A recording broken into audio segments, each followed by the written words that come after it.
sur Info TV et plus précisément sur Espace Miné. Tous les jeudis, nous avons la ferme conviction que l'homme n'est pas que physique, il est d'ailleurs un peu plus spirituel. Voilà pourquoi tous les jeudis, nous marquons un arrêt important, un arrêt pertinent et si vous préférez, un arrêt majeur pour évoquer les problèmes ayant trait à la spiritualité. C'est jeudi spiritualité sur Info TV. Si vous nous rejoignez à l'instant, vous avez fait le meilleur choix. C'est celui de choisir le canal 6, mais également le canal 508 sur Canal Plus International. Ce matin, arrêt majeur sur ce que les uns et les autres ont appelé depuis des siècles la fin du monde. La fin du monde, mythe ou réalité, c'est l'interrogation de ce jeudi dans le cadre de cette production. Ils sont nombreux qui s'affrontent entre thèses religieuses et thèses philosophiques. Ils sont nombreux qui pensent qu'à un moment donné, on aura la fin du monde. À un moment donné, rien n'existera plus. Certains disent faux, ce sont des âneries. Ce matin, nous avons choisi de poser ce débat, de poser cette question sur la table des débats,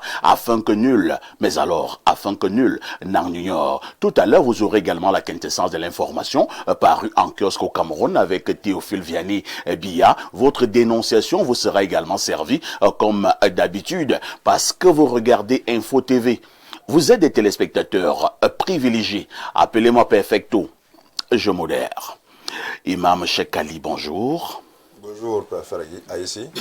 Bonjour, copanélistes. Bonjour, fidèles téléspectateurs. Assalamu alaikum, la communauté musulmane qui nous écoute à ce moment. Comment vous allez? Je vais très bien, alhamdulillah. On parlera de la fin du monde. Oui, c'est un sujet vraiment qui est complexe, mais très simple à expliquer. Et c'est vrai qu'il y en a beaucoup qui n'y croient pas, mais nous, en islam, nous croyons. Et nous allons apporter des arguments pour pouvoir éclaircir nos chers téléspectateurs. Docteur Noir, bonjour. Bonjour, Perfecto. Je suis encore très heureux d'être dans ce plateau qui est extrêmement riche. Je profite à l'instant T aussi pour saluer mon ami Jean-Claude. Et aussi la thématique que nous aurons aujourd'hui est très importante parce que la fin du monde, elle est une réalité qui veut dire monde et qui signifie cosmos, c'est-à-dire le système de cet univers. Je crois réellement que cela aura lieu et tout au long de notre développement, nous allons démontrer les éléments qui sont les signes annonciateurs ou les signes précurseurs de cette fin du monde. Merci beaucoup. Accueillons également le révérend Philippe Makole. J'espère que je prononce bien. Merci. Comment vous allez? Dieu fait grâce. Vous êtes pasteur et leader des églises Oasis of God. Yes, please. Ça veut dire quoi? Oasis is the place c'est le coin dans le désert où tu peux trouver l'eau. Ce qu'on veut dire oasis de Dieu ou of God dans ce monde de cafouillage, que ce n'est pas facile d'avoir accès au vrai Dieu. Avec nous, tu peux avoir cet accès. Merci, révérend Philippe, d'être parmi nous ce matin à côté du révérend Philippe. Lui, il n'est pas révérend, il n'est même pas quelque chose dans l'église. Il est ancré dans l'africanité, il est ancré dans les racines, justement, civilisationnelles africaines. Lui, il est métaphysicien, il est égyptologue, il est enseignant. Docteur Todd, bonjour. Maman Kéré, moi Aïs, maman Colmine Besse, mine Biva. On connu mina Matan, mina Bonyut, mina Seminasi, au temps à toutes les sœurs et à tous les frères de combat pour la Renaissance africaine. Je présume que vous êtes resté debout et tendu. Comme d'habitude, debout et tendu. Vous avez une grande conférence ce week-end, Tot, je n'oublie jamais rien. Oui, effectivement, la conférence est prévue ce samedi, dès 10h au palais de sport à la salle VIP. Et portant sur le thème, existe-t-il un moyen de guérison mentale, physique, de bien-être et du salut des âmes? Voilà à peu près, j'ai paraphrasé, ce n'est pas très clair, mais c'est à peu près ça. On va parler de la santé mentale, la santé physique, le bien-être en rapport avec la sagesse africaine et la question du salut des âmes. Parce que d'habitude, on croit que le salut, il n'y a que la Bible et le Coran qui peuvent nous en parler. Et alors qu'il y a les textes sacrés africains qui nous en parlent, il y a les rites traditionnels qui nous intègrent effectivement sur la voie du salut. Et donc, tous les gens qui ont des préoccupations de type mentaux, mentales autant pour moi, physiques, et qui ont besoin de s'abreuver à la sagesse africaine, auront l'opportunité de rencontrer les grands initiés qui sont invités. On aura qui au niveau de la table de conférence? Parmi les grands initiés qui sont invités, il y a Tara Asuzombala, qui est un grand prêtre supérieur dans le rite So, qu'on appelle le Simbon chez les Bétis. Et il y a un grand prêtre de l'autre côté chez les Bassa, qu'on appelle Mbombok Mandeng, dans le Mbok. Et il y a un grand prêtre dans le Vaudou, chez nos frères béninois, de Sa Majesté Hoendomabou. Chez les Bassa, c'est Mbombok Mandeng. Et il y a une prêtresse du corps qui est un cercle initiatique féminin qui va donc venir nous parler des rites de régénération, de purification et de fertilité en ce qui concerne la mystique féminine. Quant à moi, votre modeste serviteur, je vais aborder la question du salut des âmes. Très bien. Voilà. On reprend, ce sera donc ce samedi au Palais de Sport. À partir de quelle heure? À partir de 10h et l'entrée est gratuite. Donc, tout le monde qui aimerait vraiment découvrir la quintessence de la spiritualité africaine, nous vous invitons massivement à venir assister à cet événement très unique en son genre. En face de Toth, lui, il est notre invité permanent. Alain Dou, bonjour. Bien le bonjour, parfait, et bonjour à nos millions de téléspectateurs déjà totalement concentrés pour visionner cette émission, notamment dans sa clou de la semaine. Vous faites bien, ne zappez pas, restez sur Info TV, la chaîne qui n'arrête pas de monter et qui ne le fera certainement pas dès demain. Nous sommes heureux d'être là pour ce sujet très profond, théologique, philosophique, avec même des relents, des connexions même sur l'astrophysique, etc. Bien, je sens que, comme d'habitude, ce sera un grand moment de télé. Vous faites bien d'être là. Je salue les co-discutants et je commence à rire parce que parfait, certainement tu auras du glamour. Je vous suggère simplement d'être tempéré, modéré. Vous êtes encore en train de rire, mais dans 45 minutes, on ne va plus vous reconnaître. Ça, je peux vous le certifier. Parfait. Profitons pour saluer un de nos fidèles téléspectateurs. Il a le nom de notre directeur technique de la maison. Kenfa. Lui aussi s'appelle Kenfa. Sauf que lui, c'est Gislain. Bien. Gislain, merci pour ta fidélité à Info TV. 10h, 11h52, j'ai dit spiritualité.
Théophile Vianney-Bia, bonjour. El Perfecto, bien le bonjour. Bonjour à votre riche et impressionnant panel ce matin. Bonjour à nos charmants et fidèles téléspectateurs que je retrouve une fois encore avec beaucoup de bonheur et beaucoup de plaisir.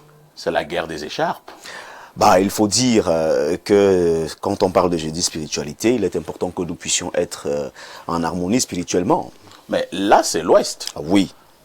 Moi, je suis chez les Ekambeti. Oui, vous êtes chez les Ekambeti. Vous voyez qu'on... Notre symbole, c'est la panthère. Hein. Exactement. Qui est plus puissant? Bon, on parle du vivre ensemble. Hein. Là, on parle du vivre ensemble. Nous sommes en osmose. Nous sommes en osmose. Mais ça donne bien. Hein. Oui, ça dit que vous représentez l'air de la région de l'Ouest avec votre écharpe bien arborée. Et moi, je suis chez les Ekambeti. Ouais, moi, je suis sur les Grassfield. Ça donne. Oui. De toutes les façons, TVB nous a retrouvés. C'est pour le même exercice. Vous donnez la température qui prévaut en kiosque au Cameroun. Et TVB, que disent les journaux? El Perfecto, les journaux qui sont disponibles en kiosque présentent pas mal d'actualités, pas mal d'informations. Ce matin, nous ouvrons donc cette revue de presse avec un journal de la maison. Il s'agit bel et bien du journal La Météo, le tri hebdomadaire d'informations, d'analyse et de reportages nous amène à Yaoundé. La SIC récupère ses terrains volés. Cette information est à retrouver en une de ce journal qui précise que donnant suite aux requêtes du directeur général de la Société immobilière du Cameroun, une décision du gouverneur du centre signée le 31 décembre 2025 interdit désormais tous les travaux de construction non autorisés par l'entreprise sur ces espaces. Docteur Amadou Sardaouna, au front, à l'intérieur comme à l'extérieur du pays, redore incontestablement sur tous les plans le blason de cette entreprise publique dont il a la charge. Information trouvée donc en page 3 du journal La Météo. Institutionnalisation du poste de vice-président de la République. L'Est adhère massivement et publiquement. C'est à la faveur d'une concertation présidée ce 7 avril à Yaoundé par Joseph Lé, membre titulaire du comité central du RDPC et chef de la délégation permanente régionale du comité central pour l'Est. Cette information est à lire en page 4 du tri hebdomadaire La Météo. La riposte de Maxime Nyamben s'intéresse à Franck Biya et présente Franck Biya ce matin comme ayant les traits d'un potentiel homme d'État, héritier d'un savoir-faire et d'un savoir forgé au sommet de l'État, doté d'une compréhension fine des enjeux politiques et géopolitiques ainsi que socio-économiques. Franck Emmanuel Biya se distingue par une vision stratégique, une intégrité affirmée et une discrétion remarquable. C'est bien sûr la riposte qui présente Franck Emmanuel Biya ce matin et parle de révélations politiques et perspectives nationales en une. Cameroun Tribune, le quotidien à capitaux publics, s'intéresse à la visite du pape Léon XIV. Le Cameroun est prêt. Assurance donnée hier par le ministre de la Communication, porte-parole du gouvernement lors d'un point de presse. A retrouvé donc ces assurances ce matin de la page 8 à la page 9 du quotidien à capitaux publics que gère Marie-Claire Nana. Mutation parle également de la visite de Léon XIV. Le MINCOM fixe le cap. C'est à retrouver en page 6 de ce journal. Envoûtement et malédiction, l'épître du pape. Babi Sakana écrit au souverain pontife afin qu'il délivre le Cameroun à l'occasion de sa visite du 15 au 18 avril 2026. Cette lettre est à retrouver de la page 8 à la page 10 du journal de Georges Alain Boyomo. En une d'Aman Mana, on parle bien sûr de mauvaise gouvernance, droits de l'homme, lettre ouverte au pape Léon XIV. C'est le journal Le Jour qui revient sur cette lettre en page 6. Le messager de feu Pius Njawe parle de paix et partage dans le monde, lettre au pape Léon XIV. Cette lettre est à retrouver en page 8 du journal Le Messager. Gervais Mendoze, la reconnaissance hypocrite à l'occasion de la visite du pape Léon XIV au Cameroun, l'État qui a pourtant jeté aux orties l'ancien directeur général de la Cameroun Radio and Television, déshumanisé, désarmé et désagrégé par la maladie jusqu'à son dernier souffle, se surprend à lui rendre hommage à titre posthume. Information à retrouver en page 3 du journal Le Messager qui parlent de cette affaire ce matin. Le Témoin titre en une, prions pour ces innocents au Liban. Cette information est traitée en page 3 et on nous fait savoir que si certaines actions imputées à des éléments du Hezbollah ont pu servir de déclencheurs aux tensions actuelles, la riposte observée apparaît à bien des égards d'une ampleur disproportionnée. Le journal revient donc sur cette information 1 et nous donne les détails en page 3. CM14, on en reparle ce matin avec Capital Info qui présente cette reconnaissance internationale unanime. Budget 2026 du Minédub, efficacité et efficience dans l'exécution. Information à retrouver au bas 1 du journal Capital Info que gère François Aurélien Ngendia. Allons à Madingring et à Choliré avec l'œil du Sahel de Gibaï Gatama qui nous fait savoir que 5 personnes ont été kidnappées par des hommes armés. Cette information est à lire en page 5 du journal de Gibaï Gatama. Le Point parle ce matin de cette autre actualité et s'intéresse au MINDEF, signature de convention actée. On revient donc sur cette information en page 4 du journal Le Point qui s'intéresse également à la formation des fonctionnaires de police. Mbargangele Armand Claude Abanda connecté. Le réveil des faits reste également dans cette information ce matin dans son édition spéciale. IAI Cameroun, un concours ouvert pour les fonctionnaires de la police. Le délégué général à la Sûreté nationale annonce un concours d'entrée en première année d'élèves ingénieurs des travaux informatiques à l'IAI Cameroun, réservé aux fonctionnaires de la police titulaires d'un baccalauréat. À lire donc ce matin tous les contours de cette information au journal Le Réveil des faits de Solange Manga. L'universitaire parle du bon fonctionnement de l'application Aigle. Joseph les rassure. Preuve à l'appui, ces assurances sont à lire en page 4 du journal de Paul Nguele. Climat social nous amène du côté du ministère des Mines et le journal Climat social titre en une Mid-Mint, réforme minière. Professeur Foucalistus Gentry organise une réunion clé pour assainir le secteur minier artisanal. Cette information est à retrouver en page 6 du journal Climat social dans son édition spéciale de ce matin. En sommet de une, on parle du professeur Foucalistus Gentry, réformateur engagé au cœur du développement minier, à lire en page 8 de ce journal. Transversal nous amène au cœur de la loyauté républicaine. Henri Eyébia ici la fidélité comme ligne de vie politique. Dans un contexte politique agité où les ambitions s'exacerbent et les rumeurs prospèrent, certains hommes choisissent la constance plutôt que l'agitation. On présente donc Henri Eyébia ici ce matin de la page 3 à la page 7. Dynamique Info nous amène à la chefferie traditionnelle du côté de Lokunje et présente une forte odeur de corruption. Malgré 3 ans de contestation, le sous-préfet passe en force et tient tête au gouverneur du Sud. Dans son édition spéciale, on en parle ce matin avec Dynamique Info. Primaire Hebdo parle de cette coopération entre la Croix-Rouge camerounaise et la Fédération camerounaise de football.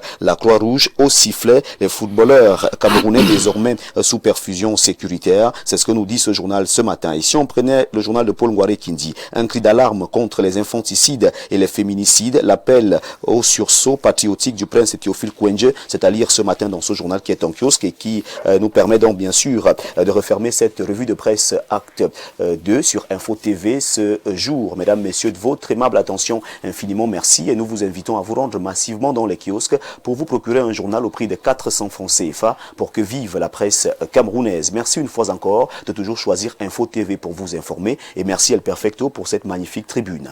Merci TVB pour cette brillante revue de la presse. Nous nous disons à demain pour la dernière production, 10h. Avec le même plaisir, le même bonheur. Bonne suite d'émission à vous. Mettez toujours le Seigneur au centre de votre vie. C'est de ça qu'il s'agit. Nous avons également cette alerte, nous avons justement ce cri de cœur ce matin. C'est donc une alerte plus. Il s'agit de Roger Monayon qui est malade depuis plus d'un mois. Et il est même déjà dans un état grave, voire critique. Il a curieusement quitté l'hôpital central de Yaoundé parce que sa famille n'a plus d'argent. Et vous l'avez justement au niveau de votre écran. Il faut dire que pourtant, du fait de ses nombreux services rendus à son pays, à notre pays, il mérite une attention particulière de la part de l'État du Cameroun, de l'élite de la région du centre, de l'élite de la Mofou et Akono, dont il est originaire. À plus de 90 ans, le patriarche d'Ongoumou est une bibliothèque de l'histoire du Cameroun et mérite donc d'être protégé et soutenu au maximum. Conseiller économique et social, militant de la première heure du RDPC, c'est maintenant même que Roger Monayon a besoin de l'accompagnement de tous et de chacun. De grâce, ne soyons pas indifférents à l'égard de ce doyen et témoin de la vie sociale, politique et économique du Cameroun. C'est signé Dieudonné Van, fils de Mbalelon, groupement Etenga, arrondissement d'Ongoumou. Alain Douk. Oui, comme chantait l'artiste, aidez-moi. J'ai eu des larmes aux yeux quand j'ai eu ce texte. Il s'appelle Roger Monayon. On vous dit qu'il a plus de 90 ans. Alain Douk, il a été interné du côté de l'hôpital central de Yaoundé où il est gravement malade. Malheureusement, il est obligé de ressortir de cet hôpital parce qu'il n'y avait plus de l'argent. Pas parce qu'il est mort, mais il n'y avait plus de l'argent pour qu'il continue à recevoir des soins. On vous fait comprendre qu'il est militant de la première heure du RDPC. Ce sont des gens qui ont tout donné dans ce pays. Il a travaillé avec les deux régimes, que ce soit le régime Aïdio ou alors le régime Biya. Je vous passe la parole, Alain. Ah, comme je citais déjà, c'est une chanson célèbre de Longuet, qui dit qu'il faut aider les gens pendant qu'ils sont dans le besoin et sont en vie. Faut pas qu'on ait toujours cette habitude d'aller faire le faste une fois que la personne est partie. Voici le moment d'aider ce patriarche. Je pense que d'une manière ou d'une autre, il a donné, il a énormément donné. On parle comme ça, je pense que c'est vraiment rien. quand on connaît aussi quelle est déjà la stature qu'a pris ce média, venir en assistance à ce patriarche, ce haut commis de l'État, ce cadre du RDPC, pour ceux qui sont de ce parti-là, c'est vraiment l'occasion idoine de le récompenser, hein, à mon sens, parfait, pour tous les loyaux et bons services, pour tout son militantisme. Donc ici, notre fibre humaine est interpellée, qu'on vienne en aide à ce patriarche pour les quelques jours, certainement, qu'il lui reste encore en vie, mais accompagnons-le, qu'il sorte de la vie dans toute la dignité possible, pas sur cette note-ci. Voilà. Merci Alain. Tot abonné, nous avons des larmes aux yeux. Hein. J'insiste que c'est un monsieur qui a servi cette nation avec engouement, avec beaucoup de patriotisme. J'insiste également qu'il est militant du RDPC de la première heure. Il aura gravi tous les échelons. Pourquoi ce manque de solidarité? Est-ce que c'est content, c'est bien d'entendre qu'un monsieur de cet âge puisse être mis à la porte de l'hôpital parce qu'il n'avait plus de l'argent pour se soigner? Mais c'est effectivement ce que j'ai toujours l'habitude d'évoquer, c'est-à-dire le cynisme des Septiens. Les Septiens, ils sont dans une logique où tu es la canne à sucre. Donc, une fois, on te mâche, et on te balance dans la première poubelle. Dès que le sucre est épuisé, on te balance. On a vu le cas Gervais Mendoza, qu'on venait de citer là tout à l'heure. Une reconnaissance hypocrite. A posteriori. Alors que quand il était vivant, il était l'un des plus grands militants du RDPC et un excellent adorateur de la Vierge Marie. Si je me souviens. Il était même archéologue. Donc, et puis on a vu d'autres cas. On a vu des hauts commis de l'État, des secrétaires généraux à la présidence, à qui on a collé des dossiers, des règlements de compte et tout ça. Bon, certains peut-être ont été accusés de corruption, mais est-ce que tous ces gens qui sont là sont indemnes de corruption? Donc ça, on comprend qu'il y a un petit jeu subtil en bas.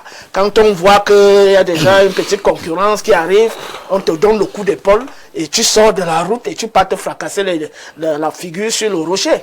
Donc là, personne ne te regarde, puis tu es jeté vraiment à la poubelle. Donc le cas de ce monsieur n'est pas... Roger Monoyon. Monoyon n'est pas un cas exceptionnel parmi tant d'autres cas. Il y a des centaines de cas que nous pouvons citer comme ça ici au Cameroun.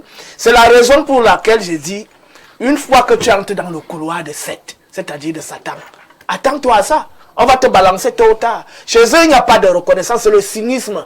Quand tu n'es plus utile, quand tu n'es plus important, on te met de côté. On commence à regarder la fraîcheur, les bonnes énergies fraîches là qui viennent de l'autre côté.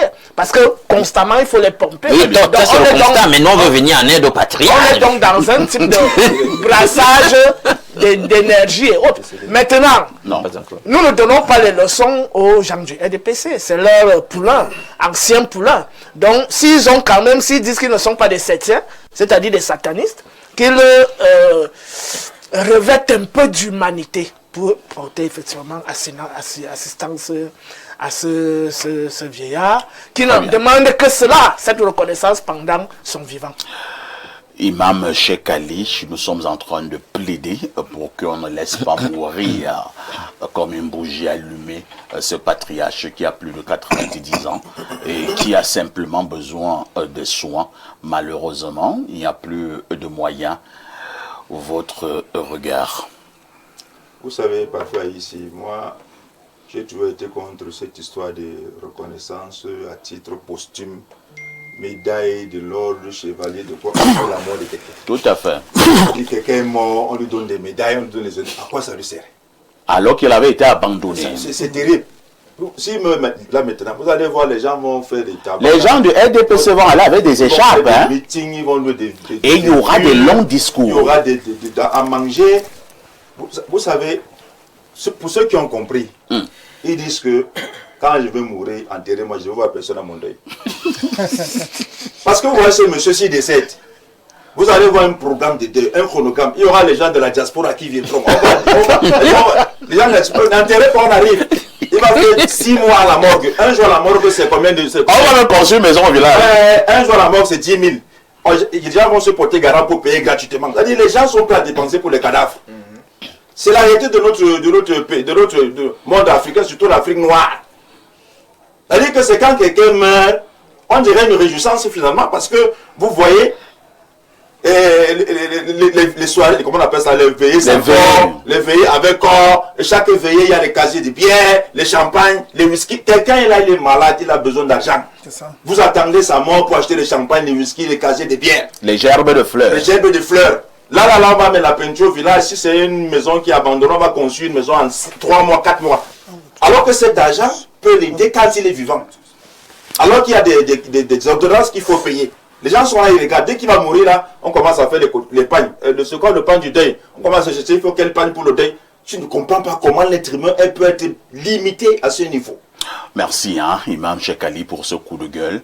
Pourquoi autant de méchanceté? J'ai failli dire de cruauté, docteur Noir. Quelqu'un qui l'avait dit, mais il a envoyé ça vers une ethnie, mais moi je vais envoyer ça, excusez-moi du thème de notre race, ou alors de ce que nous sommes. L'homme noir est foncièrement méchant, hypocrite, sournois. Non. Bon, je ne veux pas dire l'homme noir en général, mais je veux dire, il a une manière de... Ce n'est même pas vrai. C'est pas vrai. Parce que quand tu as des informations, c'est pas je vais en venir. Absolument. En Occident, on voit comment les Didier Deschamps sont remerciés, on voit comment les Yannick Noir sont remerciés, on voit comment les Frédéric Mathieu sont remerciés, on voit plus loin même des stars ou des vedettes comme, comment elle s'appelle, Emmanuel Petit. Oui, parce qu'ils sont restés alignés. Permets-moi. Il y a d'autres qui ont été oubliés. Permets-moi. Mais ils sont très nombreux. On a même le cas de Marcel Desailly. Abandonnant. Marcel a été abandonné. Voilà, abandonné. Il ne voulait pas s'aligner. Voilà, je vais aller dans une certaine voie. Néanmoins, quand même, il y a des penchants en ce qui concerne ces stars-là, ces vedettes, ou des gens qui ont eu à faire des grandes presses.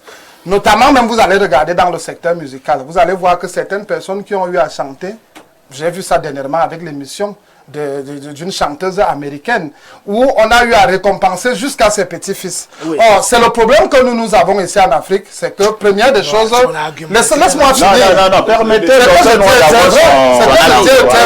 Le problème, c'est que nous n'acceptons jamais nos réalités. Et quand on veut nous soigner et nous dire nos réalités, on les rejette. Alors que c'est ce qui est là. Lorsque un frère est sur des scènes et est en train de manifester des grandes choses, on l'applaudit. Mais directement, dès qu'il quitte la scène, on l'oublie entièrement. Moi, je suis de la famille de certains footballeurs. Que faisons-nous donc du patriarche Roger Monaillon? Il faut donc un penchant altruiste en ce qui le concerne, comme le frère Cheikh Ali. C'est un coup de cœur que nous lançons à l'endroit du comité central du RDPC. Effectivement, parce que on ne met pas un jet de fleurs lorsque quelqu'un est mort, mais on donne le jet de fleurs à quelqu'un lorsqu'il est vivant. Et c'est ce que nous devrions commencer déjà à manifester et à intégrer dans nos pensées que l'homme n'est pas lorsqu'il part, c'est pas là où il a un monument. Il a un monument à partir du moment où il éclore et à partir du moment où il est même aussi en train de partir. C'est la meilleure manière de le remercier et c'est ça qui amènera nos talents et nos enfants à entrer dans le domaine artisanal. C'est comme ça. Révérend Philippe, nous avons donc ce patriarche qui souffre dans sa chair. Il est pourtant encore vivant. Malheureusement, il ne pouvait plus continuer à rester à l'hôpital central. Il a été obligé de sortir parce qu'il n'y avait plus de moyens financiers pour qu'il reçoive des soins. Cela signifie que si nous lui apportons notre soutien, notre aide, ce patriarche de 90 ans peut encore vivre. Ouais, pour moi, ce sont les signes de fin du monde, fin du temps. Parce que vraiment, nous les chrétiens, la Bible nous a parlé de ces choses. Dans la fin du temps, on aura ces caractères-là. Mais la question à poser, c'est pourquoi tout le monde, tout être humain doit accepter Jésus. Et je pose la question, cette personne n'a pas une famille. La famille s'est battue comme elle a pu. Malheureusement, les modestes moyens de la famille se sont épuisés. Déjà, sur ce plateau, est-ce qu'on peut changer ça? On peut faire un effort, nous qui sommes ici. Bien sûr. C'est facile à parler, mais on peut faire un geste. Oui, on peut faire. Vous donnez combien? Voilà. Je donne 10 000. D'accord, ok, merci. Ça commence comme ça, non? Je vais même également donner le... Calme-toi, on va doucement. Moi, je donne 10 000. Déjà, on est pas. Merci. Non, il faut qu'on monte. Parce qu'on ne va pas seulement parler, parce que ça ne fait pas la chose. C'est comme on est là pour accuser les autres. Effectivement. C'est moi qui récupère. Donc j'invite les imams. Ça fait 20 000. Qui nous écoutent, voilà, il y a mes 10 000. Je représente les chrétiens aussi. Je représente les chrétiens. C'est pas une guerre entre les hommes. C'est que nous voulons, c'est la. Maintenant, j'attends mon frère ici. Non, c'est un chrétien qui est sur la table. Oui, il est chrétien. Chacun de la fonction de Est-ce que c'est un problème de tendance? Oui. Non, c'est pour. Bref, moi je te fais un dépôt de 20 000 tout à l'heure. Voilà, toi tu dis 20 000. On doit vérifier ça. Oui, mais je peux faire le dépôt là en présence de. Je peux le faire là maintenant sans plus attendre. Parce qu'il faut prêcher. Je suis un homme de parole. J'ai quand même de la sympathie pour mes frères, même s'ils sont des chrétiens, même s'ils sont quoi. On reste d'abord des humains. C'est d'abord l'être humain. Attends. On reste des C'est humains. l'être humain qui est au centre de la préoccupation. Moi, je suis un petit peu contre cette façon de faire. Parce que le Christ lui dit que quand on fait de la charité, il ne faut pas le faire pour... Comment on peut le faire en public, comme on peut le faire en privé? Non, moi je suis pas besoin de faire tout ce tapage. Mon frère, donne-moi ton numéro en direct. Non, vous n'allez pas de... Attendez, je vais vous donner le numéro de certains membres de la famille. Quand vous commencez à faire de la pub, s'il vous plaît, nous avons un cas sérieux. Je disais que je ne reçois pas de cet argent. Voilà. Par contre, je peux vous donner le numéro de la famille, pour montrer que vraiment l'argent ne passe pas par moi.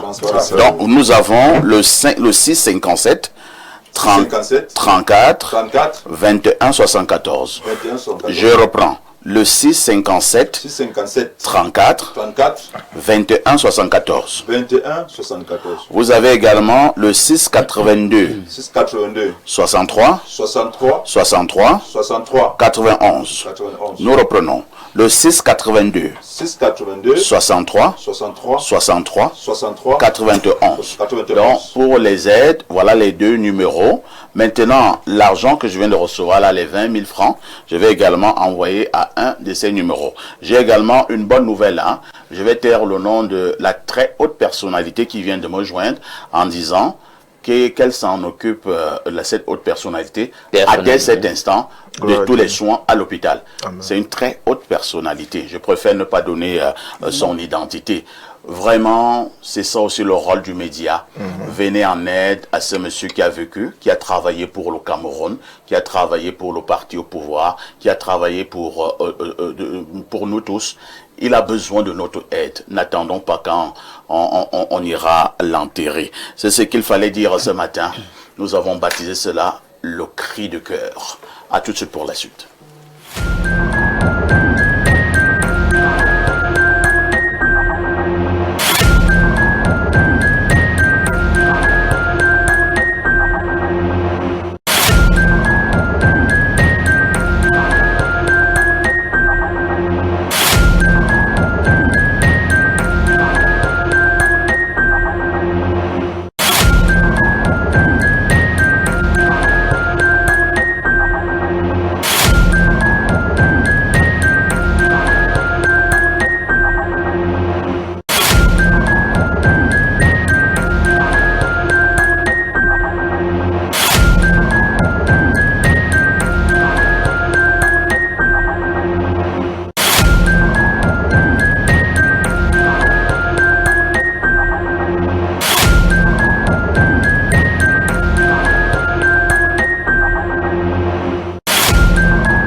Avant donc de prendre la dénonciation, j'ai donc le message de cette haute personnalité. Parfait bonjour, c'est son message, hein, parfait bonjour. Je suis très sensible au cas de Monayon qui n'a rien à voir avec le militantisme au RDPC. Je te prie de le joindre pour que je m'en occupe à l'hôpital. Merci à cette haute personnalité. Hein. Nous ne demandions pas plus que ça. On va passer la parole à Alain que cette fois-ci pour la dénonciation de ce jeudi matin. Alors, qu'est-ce que nous avons au menu de la dénonciation pour ce jeudi spiritualité? J'ai choisi un fait divers, on pourrait dire divers, mais gravissime. L'information a été traitée par nos confrères de Cameroun Tribune. Le titre de l'article, c'est « Elle tue ses enfants pour de l'argent ». Je vais lire le chapeau et vous faire le résumé. Convaincue par une amie, Sidonie Y, la trentaine, a supprimé sa fille et son garçon jeudi avant de se dénoncer elle-même à une voisine le lendemain. Donc en substance, qu'est-ce que l'article dit? Sidonie était dans une situation très très précaire, elle est miséreuse, et elle a une amie, Coquette, qui elle a beaucoup de moyens, et face au démêlé matériel de son amie, Sidonie, Coquette va lui dire, mais écoute, tu es encore jeune là, tu es encore jeune, et puis tu passes sur le tas à trimer comme ça, oh, tu as des enfants. Essaye de voir dans ce sens, hein.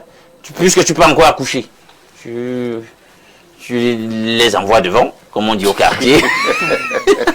Tu peux encore faire des enfants. Incroyable. Dans un premier temps, Sidonie pense à bon, elle prend quand même l'argent que donne Coquette, elle rentre, mais elle s'est dit bon, je vais y réfléchir. Elle est encore prise en étau. Quelque temps après, elle revient encore se lamenter là auprès de son ami et demander commander. Et puis Coquette lui dit, je te donne quand même ce que j'ai à te donner. Mais je pense que tu n'as pas bien pris au sérieux le conseil que je t'ai donné la dernière fois. Tu as tes 2 enfants là. Tu peux devenir riche radicalement et ton destin change à partir de ta progéniture. Et elle lui promet. Cette fois-là, Sidonie promet à Coquette qu'elle va passer à l'acte. Et c'est ce qu'elle fait. Elle est allée le faire. Elle a tué son garçon et sa fille. Incroyable. Mais prise de remords par la suite, elle est allée se confier à une voisine.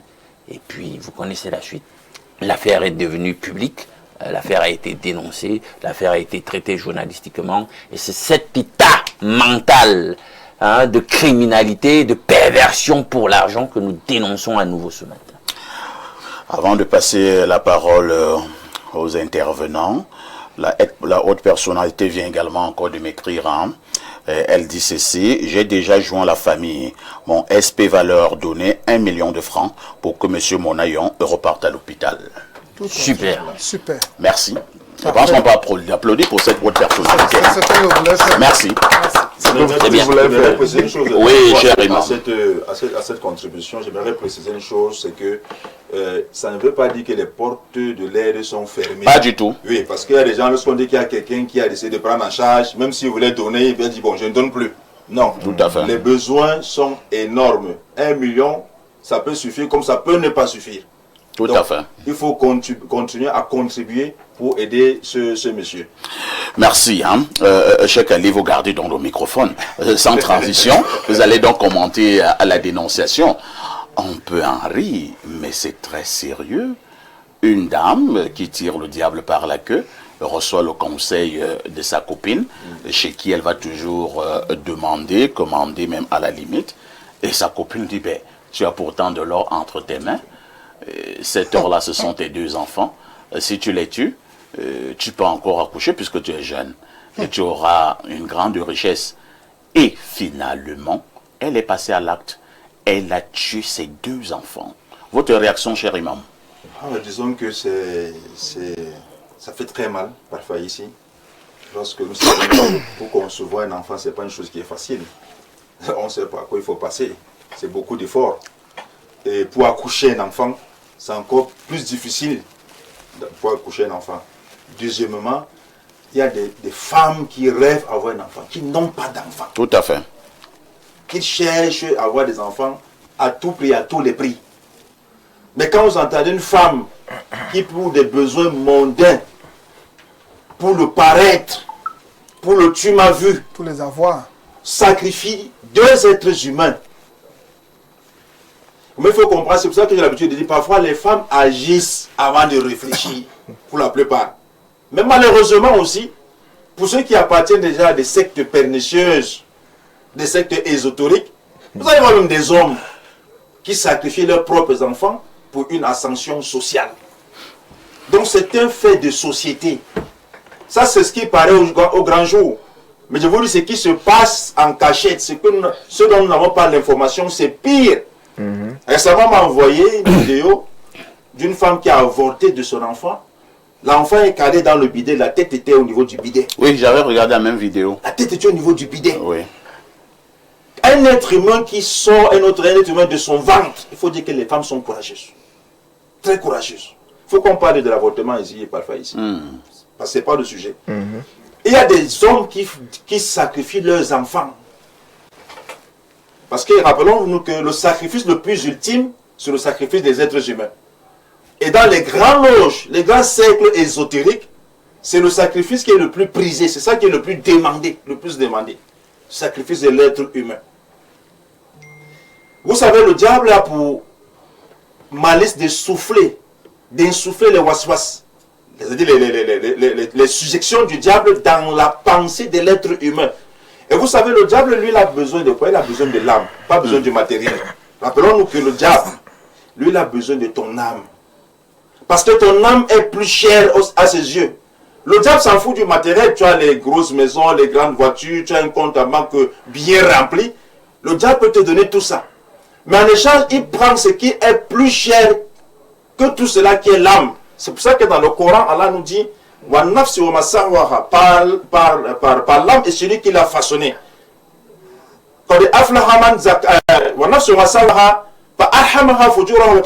Il lui a insoufflé sa moralité, son immoralité.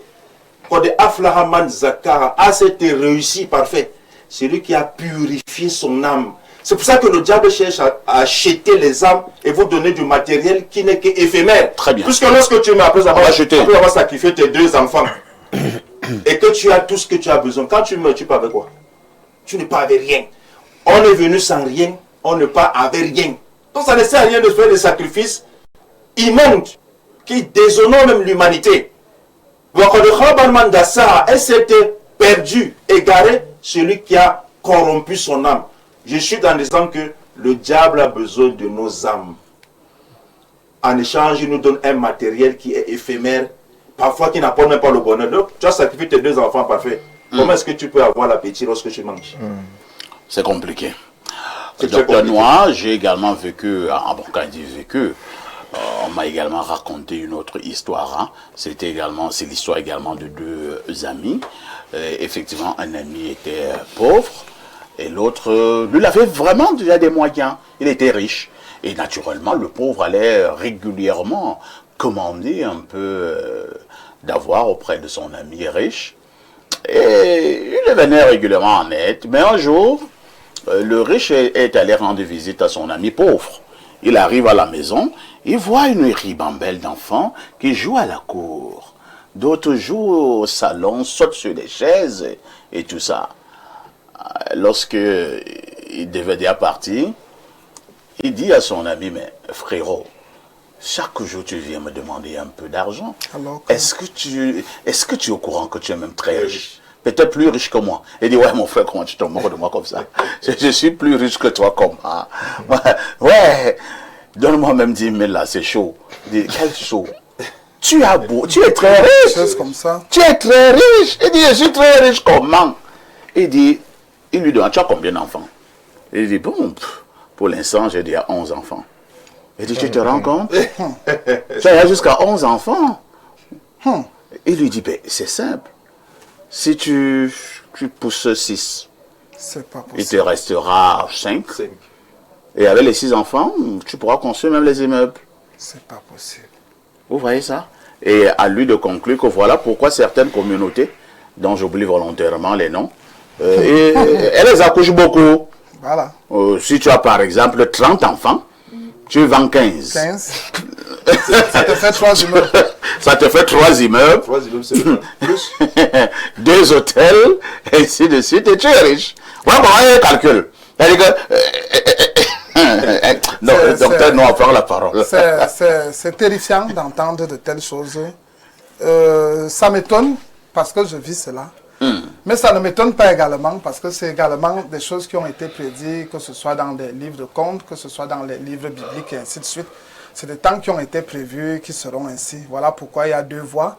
Il y a une voie de sortie et il y a une voie demeurante pour ceux qui restent. Nous sommes, que nous le voulons ou pas, définissons tous les termes que nous voulons ou pas. Nous sommes en plein Sodome et Gomorrhe. Sodome rappelle les rapports sexuels. Permettez-moi cette iconographie. Gomorrhe rappelle la violence, la véhémence, l'anarchie totale, le vampirisme et toutes ces autres choses. Parfait, tu te souviens la dernière fois ici, j'ai dit le capuchon des enfers est ouvert. On m'a pris pour un fou. On a dit, mais docteur Noir, tu viens me parler des capuchons des enfers qui est ouvert. Nous, autrefois, est-ce que nous avons connu ces choses? Non. Peut-être c'était fait de manière dissimulée. Pourquoi aujourd'hui ça devient très redondant? Pourquoi ça devient tellement vulgaire? Pourquoi aujourd'hui les sacrifices de sang sont devenus journaliers? C'est justement parce que, premièrement, les hommes sont devenus égoïstes, fanfarons, méchants, amis de l'argent. C'est très important. Parce que l'objectif de tout ça, c'est quoi? C'est l'argent. Personne ne fait ça. Peut-être il va prendre la peau de son enfant et il va tanner la peau pour que ça devienne un tissu ou peut-être que ça devienne un cuir. Personne ne fait ça peut-être parce que de manière héréditaire, lorsque l'enfant a déjà 3 ans ou 6 ans chez eux, on doit le sacrifier. Le motif principal ou principal, c'est l'argent, c'est les avoirs, c'est les pouvoirs. Donc c'est pour dire que véritablement, moi je remercie déjà ce que Espace Miné nous fait ici, de temps à autre, dans des introductions, nous dénonçons ce genre de choses. Et je veux rappeler à ces personnes qui le font, et qui ont encore des intentions secondaires, comme celle-là, que bientôt ils seront dénoncés, d'une manière ou d'une autre. La nature va les dénoncer. Il y a certaines personnes dans des familles qui ont ces idées. Il y a certaines personnes, des drogués, des bandits et toutes ces autres personnes qui réfléchissent de cette manière. Ils doivent comprendre que la nature crée toujours une paroi pour qu'on puisse s'en sortir. On n'a pas besoin de sacrifier le sang pour qu'on puisse se développer et qu'on puisse s'en sortir. D'autres abonnés, avons-nous forcément besoin de vendre des êtres humains, de sacrifier des âmes pour être riches? Est-ce que Dieu ne bénit plus? Bon, tout dépend de Dieu, hein, parce que il y a plusieurs dieux. Il y a le Dieu de la Bible qui ressemble au Dieu du Coran. Il y a le vrai Dieu qui n'a rien à voir avec ces livres-là. Et puis, il y a aussi d'autres personnes qui ont des entités auxquelles elles vouent des cultes et qu'elles estiment être des dieux ou des divinités. Maintenant, il y a un détail qui ne nous a pas été donné. Est-ce que l'ami riche du bourreau, de ses propres enfants, l'aurait entraîné dans certains cercles? Est-ce que cela a été mentionné? Parce qu'on peut tout simplement dire, on lui a demandé de sacrifier ses enfants. Oui, mais tu peux tuer dès que tu tues les enfants, s'il n'y a pas un rituel qui a été opéré par la suite, qu'est-ce qui prouve que tu vas devenir riche? Donc il y a une question fondamentale à savoir, est-ce que sa copine l'a entraîné avant d'assassiner ses enfants dans certains cercles très très compliqués? Et est-ce qu'elle a été initiée elle-même au rituel qui s'opère à l'intérieur de ces cercles? Si oui, alors effectivement, il s'agit d'un sacrifice, d'un crime rituel. Maintenant, les enfants qui sont morts, est-ce qu'il y a des parties de leur corps qui ont été retirées? On ne nous donne pas ce détail. Donc on est un peu dans le flou, on ne peut pas immédiatement conclure que c'est un crime rituel. Là, immédiatement. On peut tout simplement dire, se poser aussi une troisième question. Est-ce que sa copine avait des enfants? Est-ce qu'elle n'était pas jalouse que sa copine ait des enfants qu'elle n'en a pas? Alors, ça peut aussi provoquer une incitation à ce que sa copine se retrouve comme elle, sans enfants. Donc, il y a ces 3 détails que nous n'avons pas, qui nous laissent dans le flou. Maintenant, quand il s'agit des crimes rituels, Tchekali a abordé ça, mais de manière, quand il dit que le diable a besoin des âmes. C'est vague. L'âme, c'est quoi? Anima, c'est ce qui est animé, c'est le souffle. Ce qu'il appelle le diable, Satan, a besoin du sang. Parce que Satan, c'est le maître des énergies telluriques. Et donc, la matière. Quand on parle de la matière, on parle de l'or, on parle de l'argent, on parle du diamant, tout ce qui est matière. Il y a donc des entités qui vibrent bas, très bas. Et ces entités ont besoin d'être revigorées de temps en temps, en énergie. Elles ont besoin de sang. Et c'est à l'échange de ce sang que ces entités telluriques de la matière t'ouvrent des portes vers... Mais sauf que ce qui t'est donné de manière éphémère. Parce que... Tu m'as mal compris. Oui, effectivement, ce qui t'est donné de manière éphémère. Parce qu'après ta mort, non seulement tu risques, c'est-à-dire tous ces biens risquent de voler en éclat. On a vu des multimilliardaires, après la mort, la famille se déchire et sombre dans la pauvreté. La richesse s'évaporise. Le deuxième point, c'est que une fois que tu as tissé des pactes avec ces entités, tu es captif. Puis c'est dès que tu meurs là, c'est ton âme qu'on récupère maintenant, on te gère là-bas, dans le bar astral. Bien sûr, le jour de ta mort, les gars du cercle arrivent pour venir prendre leur truc. Tu reviens sur ce que j'ai dit. Tu leur dois. Donc tu t'as donné, tu dois donner aussi. Donc excuse-moi, je te coupe, tu reviens sur ce que je disais, on dit la même chose. Le diable demande du sang, c'est vrai. Mais en échange, c'est ton âme qu'il prend. Parce que tu vends ton âme. C'est le jour de la mort. Mais pour vendre ton âme, il y a une condition. Il faut sacrifier, il faut verser du sang. C'est ça que je parle. Je ne parle pas de l'âme de celui qu'on sacrifie. Je parle du sacrificateur. Du bourreau lui-même. Le bourreau, le diable, il vend son âme. Voilà. Pour vendre son âme, il fait des pratiques qui sont ésotériques, des pratiques sataniques. C'est ça que je parlais. Et donc, une fois la personne meurt, tu vas voir que le jour de l'enterrement, les gars, ça commence à la morgue. Hein. Les premiers à arriver à la morgue, c'est les gars du cercle qui arrivent là-bas. Donc, parfois, quand le corps arrive même au village là, peut-être qu'ils ont déjà pris ce qu'ils devaient prendre. Donc vous partez enterrer une dépouille. C'est vrai quand même qu'il m'est arrivé d'assister à certains enterrements et je vois ce sont des choses un peu bizarres. Voilà. C'est-à-dire, tu vois d'abord des gens bizarres. Ils sont habillés bizarrement. Avec les voitures. Avec des voitures bizarres. Et d'autres font des cercles au niveau du cercle. Ils parlent dans des langues bizarres. Et même à la tombe. J'ai assisté à un des comme ça un jour. Et comme je m'inquiétais, je dis, les gens s'y sortent même d'où? C'est comme ce sont même des gens qui n'existent pas. Un monsieur me dit que restez tranquille. Ils sont déjà venus faire ce pourquoi. Voilà. Il fait quoi? Il me dit à voix basse.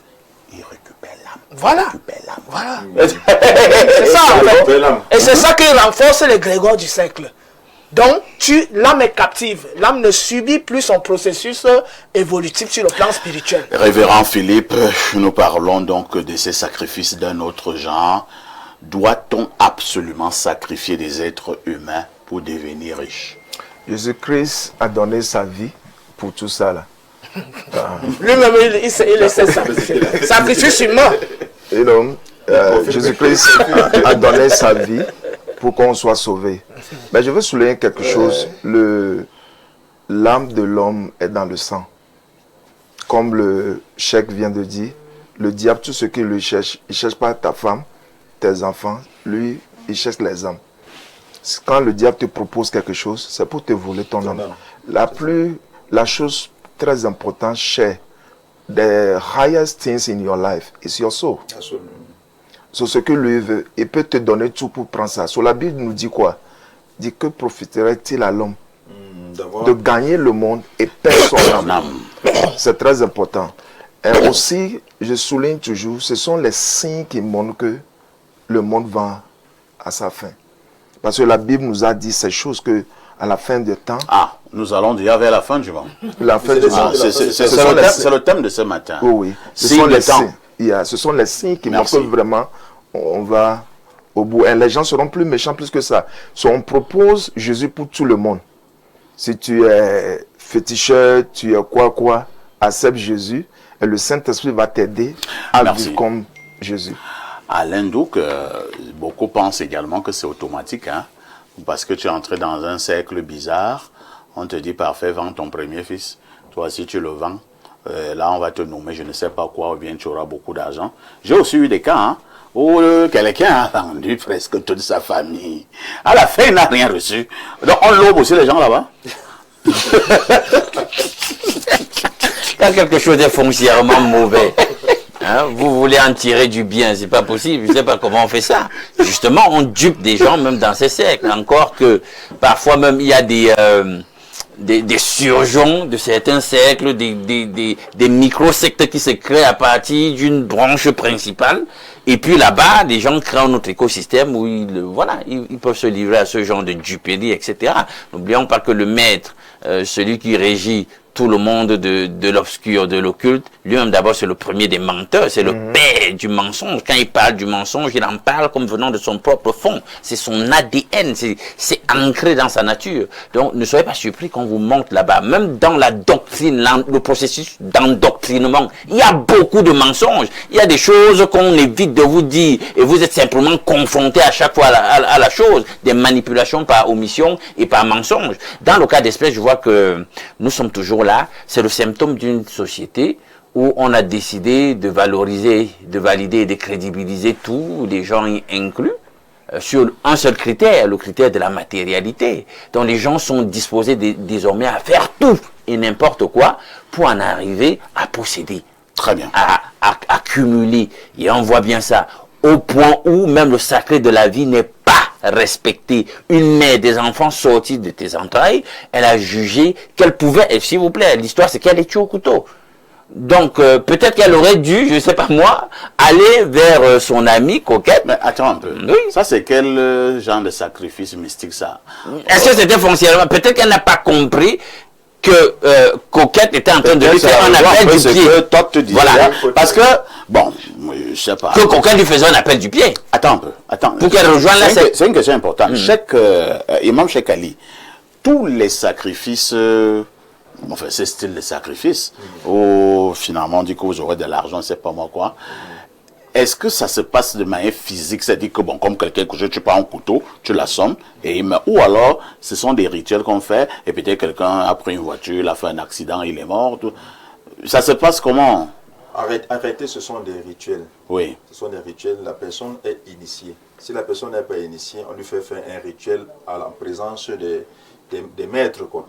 Et les rituels, quand on parle des rituels ici, les rituels se font avec ce qu'on appelle les incantations. On prononce des mantras. Les mantras ici, ce sont des invocations qui sont purement sataniques. Vous savez, celui qui immole un animal ou un être humain pour le diable, il prononce des paroles. Il prononce des paroles de vénération, des louanges au diable. On appelle ça des mantras. Donc, souvent, ça se passe. Lorsque vous prononcez des paroles comme ça, là, ça veut dire que vous offrez le sacrifice à cette entité qui est démoniaque. Donc, ce n'est pas que quelqu'un prend le couteau et bien te poignarde. C'est pas dans ce sens. C'est pas dans ce sens. Peut-être que ça évolue, hein. Peut-être qu'on peut aussi aller physiquement. Comme Todd le disait, il y a une partie du film que peut-être nous n'avons pas. Mais moi, je pense que si elle a fait, c'est parce qu'elle a été initiée.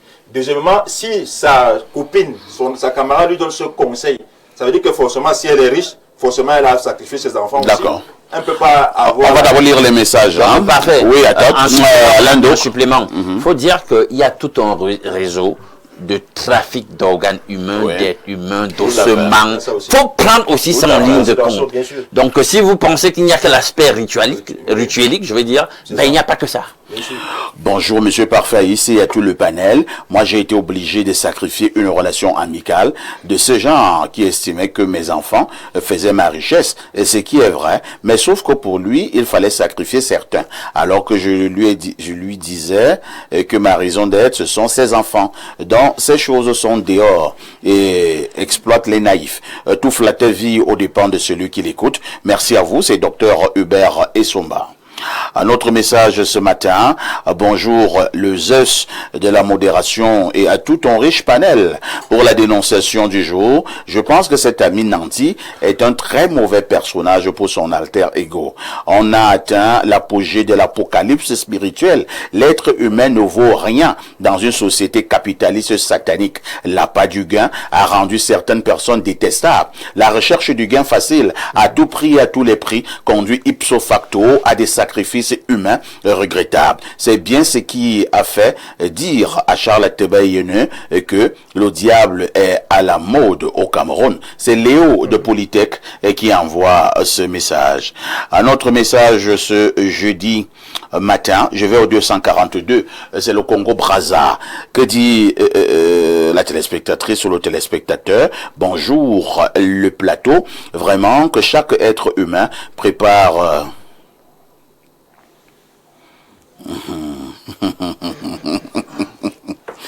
Bon, on va quand même lire. Hein. Bonjour, vraiment que chaque être humain prépare son départ sur Terre. Ceci va alléger la tâche à tes proches ou à ton entourage. Tel que tu fais ton lit, tu te couches. C'est Maman Germaine depuis Congo-Brazzaville. Car on ouvre la porte à celui qui cogne ou qui toque. Ça, c'est concernant le papa malade d'Ongoumou. D'accord. En tout cas... Les fantômes nous avaient envoyé un message. Hier, nous étions comme vous. Demain, vous serez comme nous.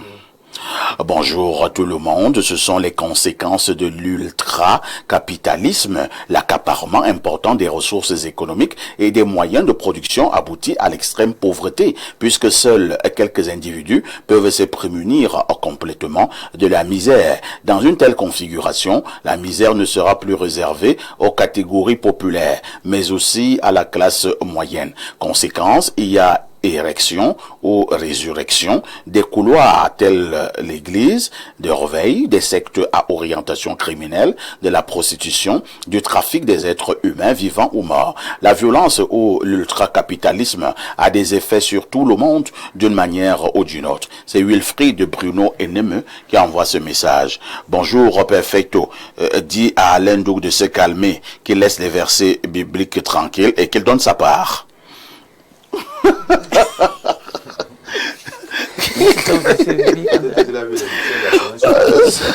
Salut le panel, je suis très touché par la situation du patriarche Monayon, mais rien n'est nouveau sous le soleil. Un proverbe africain dit, un moineau n'a jamais peur que la branche se casse parce qu'il ne stocke pas sa confiance sur la branche, mais sur ses ailes. Croyez toujours en vous, en vos moyens et faites confiance à l'être suprême de votre vivant. Ne comptez pas sur les autres. C'est Abanda Djidouni depuis Limbé et qui envoie cette contribution. Vous êtes toujours en direct sur Info TV.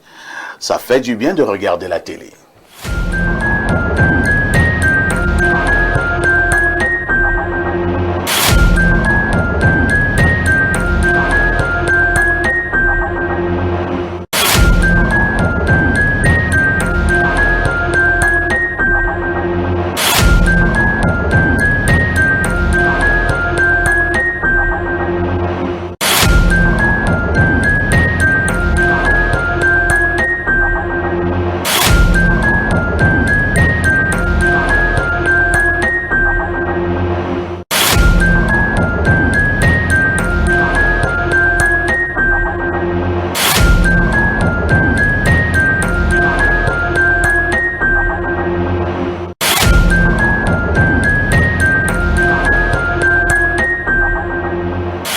Avant de prendre l'instant de l'analyse, nous allons tout simplement observer que ce vendredi 10 avril 2026, le département de français de l'université de Yaoundé 1 célèbre la francophonie sous la houlette de son chef de département, le professeur Moïse Germain Hébard. L'une des activités phares est la table ronde qu'animeront le professeur Nganfoman, le docteur Assoman et le docteur Fouapon Zenabou, tous enseignants au département de français de l'université de Yaoundé 1. Les différentes interventions porteront sur les français régionaux, le style camerounais à travers les multiples créativités lexicales, stylistiques, sémantiques et phonétiques, l'impact de la communication francophone dans la construction de la paix dans le monde et l'appropriation linguistique par la jeunesse camerounaise. On retient donc ce sera ce vendredi 10 avril 2026 du côté du département de français à l'université de Yaoundé 1. Ne ratez pas ce grand événement, c'est à l'occasion de la célébration de la francophonie. J'y serai personnellement à cet événement. Nous le disions en ouverture ce matin, nous allons parler de ce que les autres ont appelé la fin du monde avec une interrogation. C'est un mythe ou alors c'est une réalité? Nous l'avons également reconnu, beaucoup d'écoles, certaines écoles s'affrontent depuis des millénaires, des écoles religieuses, des écoles philosophiques et toutes les autres écoles. Certaines de ces écoles pensent qu'effectivement, à un moment donné, il y aura la fin du monde. D'autres disent que ce sont simplement des âneries. Imam Cheikh Ali, la fin du monde, mythe ou réalité? fin du monde est une réalité parfaite ici. En lui disant, je me base sur le Coran et la Sunna du prophète Mohammed sallallahu alayhi wa sallam. Je vais vous lire, si vous permettez, un verset coranique. La sourate 7, verset 187. Sourate 7, verset 187. Allah subhanahu wa ta'ala dit, il t'interroge sur l'heure. L'heure ici, bien entendu, la fin du monde. Quand arrivera-t-elle? Dis, seul mon Seigneur en a la connaissance. Lui seul la manifestera en son temps. L'eau, elle sera dans les cieux et sur la terre. Et elle ne viendra à vous que soudainement. Il t'interroge comme si tu en étais averti. Dis, seul Allah en a la connaissance, mais beaucoup de gens ne le savent pas. Donc voilà un verset du Saint-Coran qui nous dit, qui nous explique clairement que l'heure existe, la fin des temps existe, mais seul Dieu seul connaît quel est le jour et l'heure de cette fin du temps. Et ce verset va en phase avec ce verset biblique. Hein? On peut le lire dans le livre de Matthieu, chapitre 24, verset 36. La question a été posée à Jésus-Christ. Il dit, pour ce qui est du jour et de l'heure, personne ne le sait, ni les anges dans les cieux, ni le Fils, mais le Père seul. Donc, pour ce qui est du jour et de l'heure, ça veut dire quoi? Ça veut dire que ça existe, ce n'est pas un mythe, c'est une réalité. Toute chose a un début et une fin. Parfait ici. Très bien. Sauf Dieu qui n'a ni début ni fin. C'est compris. Toute chose que Dieu a créée a un début et une fin. Tot abonné, la fin du monde, mythe ou réalité. Pour l'imam Cheikh Ali, la fin du monde n'est pas un mythe, elle arrivera, mais nul ne sait le jour ou l'heure, sauf le Dieu. Il faut d'abord définir ce qu'on entend par monde. Le mot monde vient du latin mundus. Mundus, c'est tout ce qui est visible, tout ce qui existe, mais ce n'est pas encore très clair dans le latin. Pour comprendre, comme on parle français, il faut entrer dans les langues indo-européennes pour comprendre le concept du monde. Et donc en grec, il y a ce qu'on appelle cosmos. Dans cosmos, on a cosmein, qui signifie briller. Donc, et dans cosmos, il y a l'ordre et la beauté. Ce qui brille, c'est ça qui est beau. Mais dans ce qui est à travers ce qui brille, il y a un ordre sous-jacent. C'est-à-dire qu'il y a une organisation des choses. Et pour que cette organisation soit claire, il faut que les choses soient visibles, c'est-à-dire que les choses brillent. Donc le cosmos signifie ordre et beauté de tout ce qui brille. Et par là, nous entendons les planètes, nous entendons le soleil, nous entendons les étoiles, nous entendons les existants, tels que les humains, les animaux, les végétaux. Et bon, comme on parle déjà des planètes, donc notamment les minéraux. Voilà à peu près ce qu'on entend par cosmos. Donc l'ensemble de tout ce qui est visible. Mais au-delà de ce qui est visible, il y a aussi ce qui est invisible. Tout à fait. Car pour que les choses deviennent visibles, il faut que quelque chose d'invisible s'active pour se manifester et se rendre visible.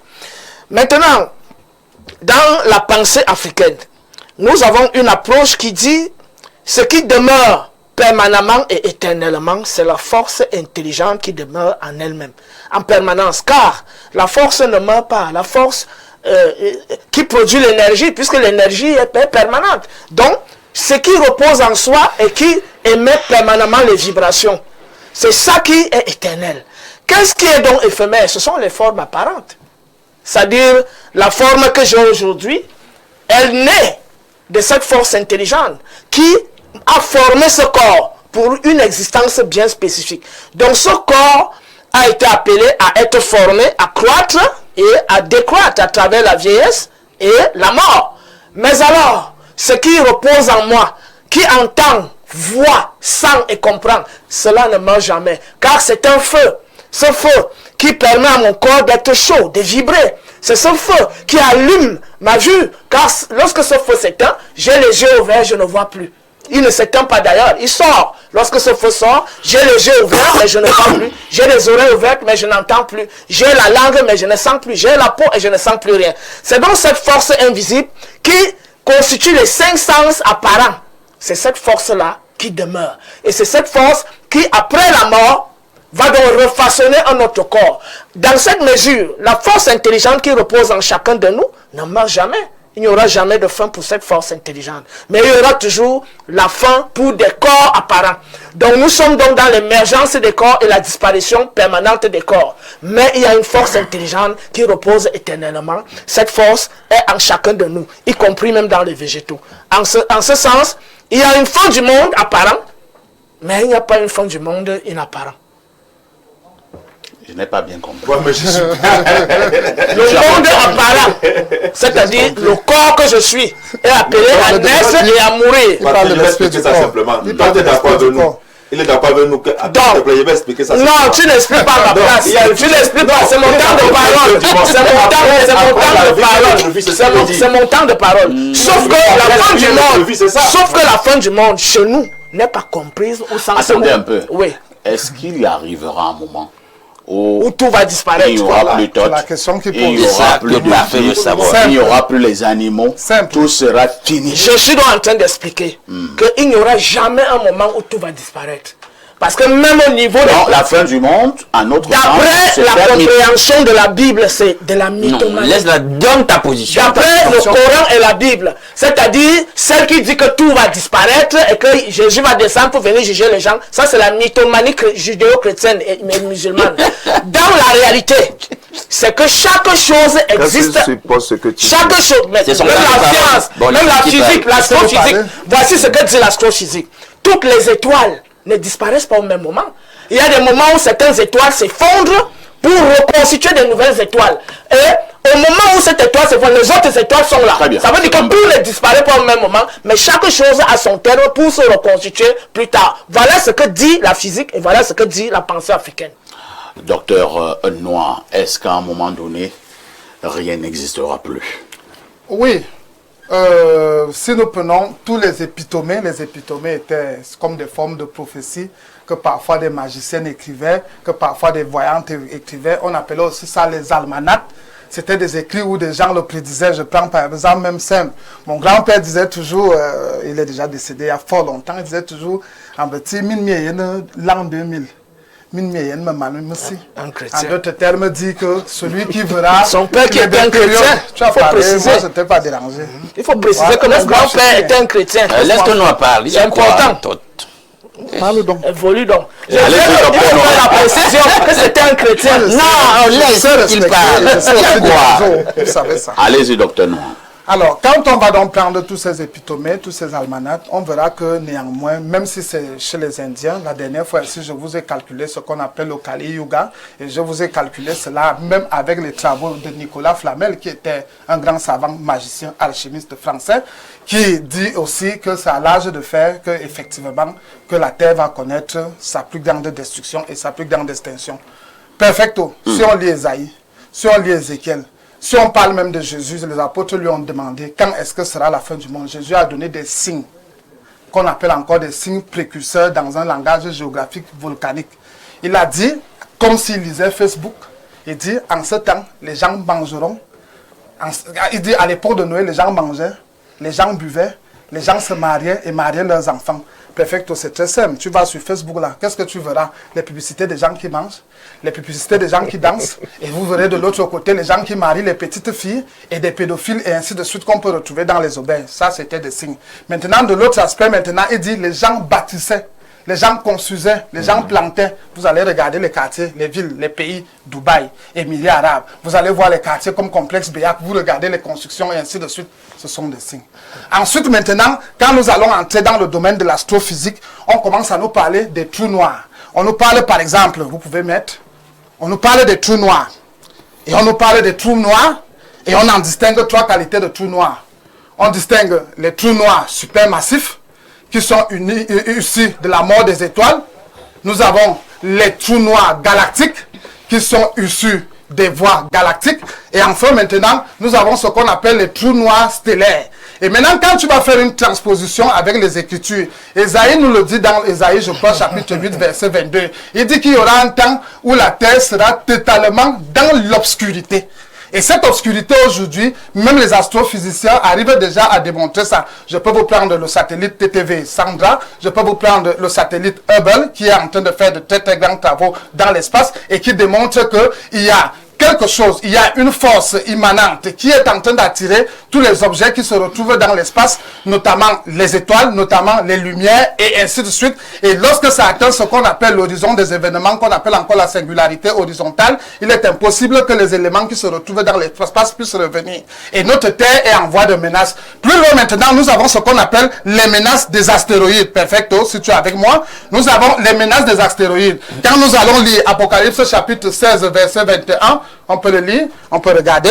Apocalypse chapitre 16, verset 21 nous parle d'un grêlon, nous parle d'une masse de pierre qui descendra et qui fera mourir beaucoup de personnes. Et ce phénomène sera tellement si grand que les gens vont commencer à se lamenter et à chercher où ils pourront trouver le refuge. Dernièrement, aux États-Unis, il y a l'astéroïde Ixos qui a failli frôler l'Alaska. Il y a eu l'astéroïde Apophis qui aujourd'hui, avec la Chine, avec la Russie et les États-Unis, dans le syncrétisme ensemble, essaie de détruire cela. Plus loin maintenant, nous avons ce qu'on appelle les menaces sociales. Si vous permettez, perfecto avec moi, nous avons donc les menaces qui sont avec des tendances de la Troisième Guerre mondiale. Parce que quand vous allez lire Apocalypse, et en même temps, on va te parler de la guerre de Gog et de Magog. On va te parler de la guerre de l'Est et de l'Ouest. William Marion Branham va dire dans le livre de 7 âges de l'Église et dans le livre de 7 sceaux que la Troisième Guerre mondiale commencera par la Russie et les États-Unis et elle ne durera pas car ça sera une guerre nucléaire et il sera que, à tel enseigne qu'un de ces dictateurs ou un de ces fanatiques appuiera sur un bouton vert et tout ce que nous aurons ne va plus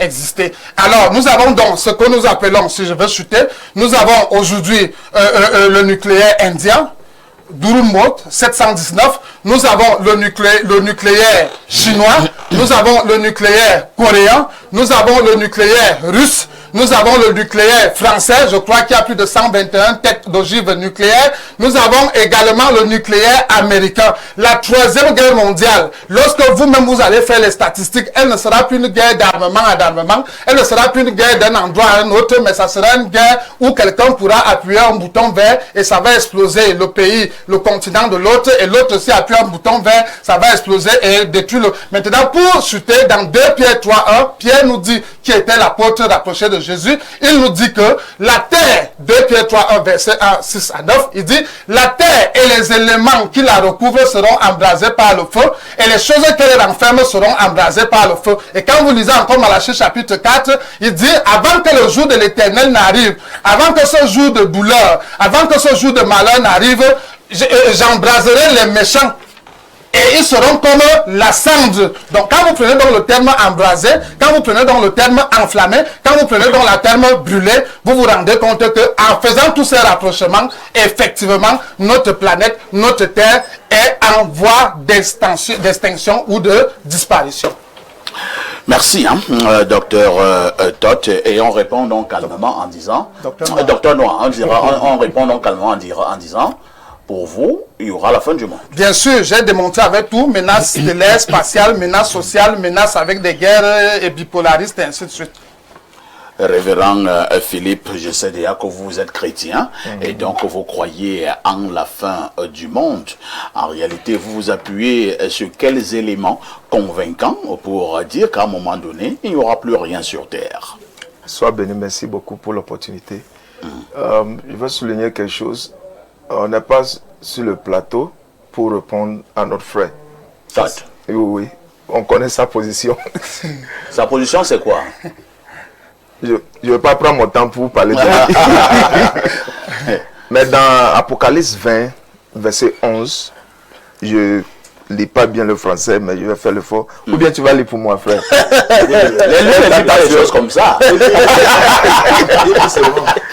bien tu veux baptiser toi, vraiment, je veux le gagner. Il commence à lire la Bible. Donne à ton frère. Donne à ton frère. Il va lire vos choses.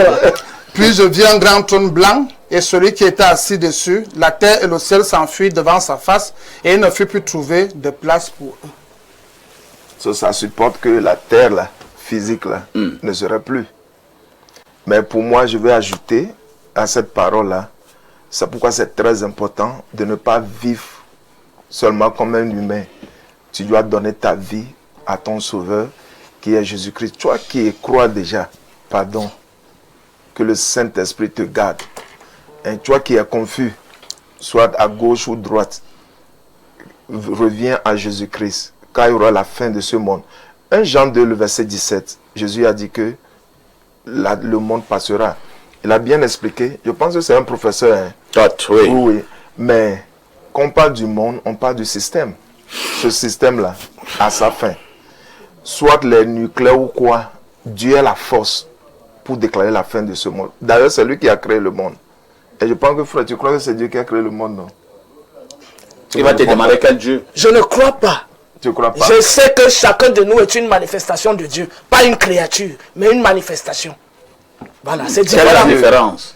Il y a une différence. Quel Dieu, quel Dieu? Dans fabrication, il y a mode. Dans création, il y a mode de fabrication.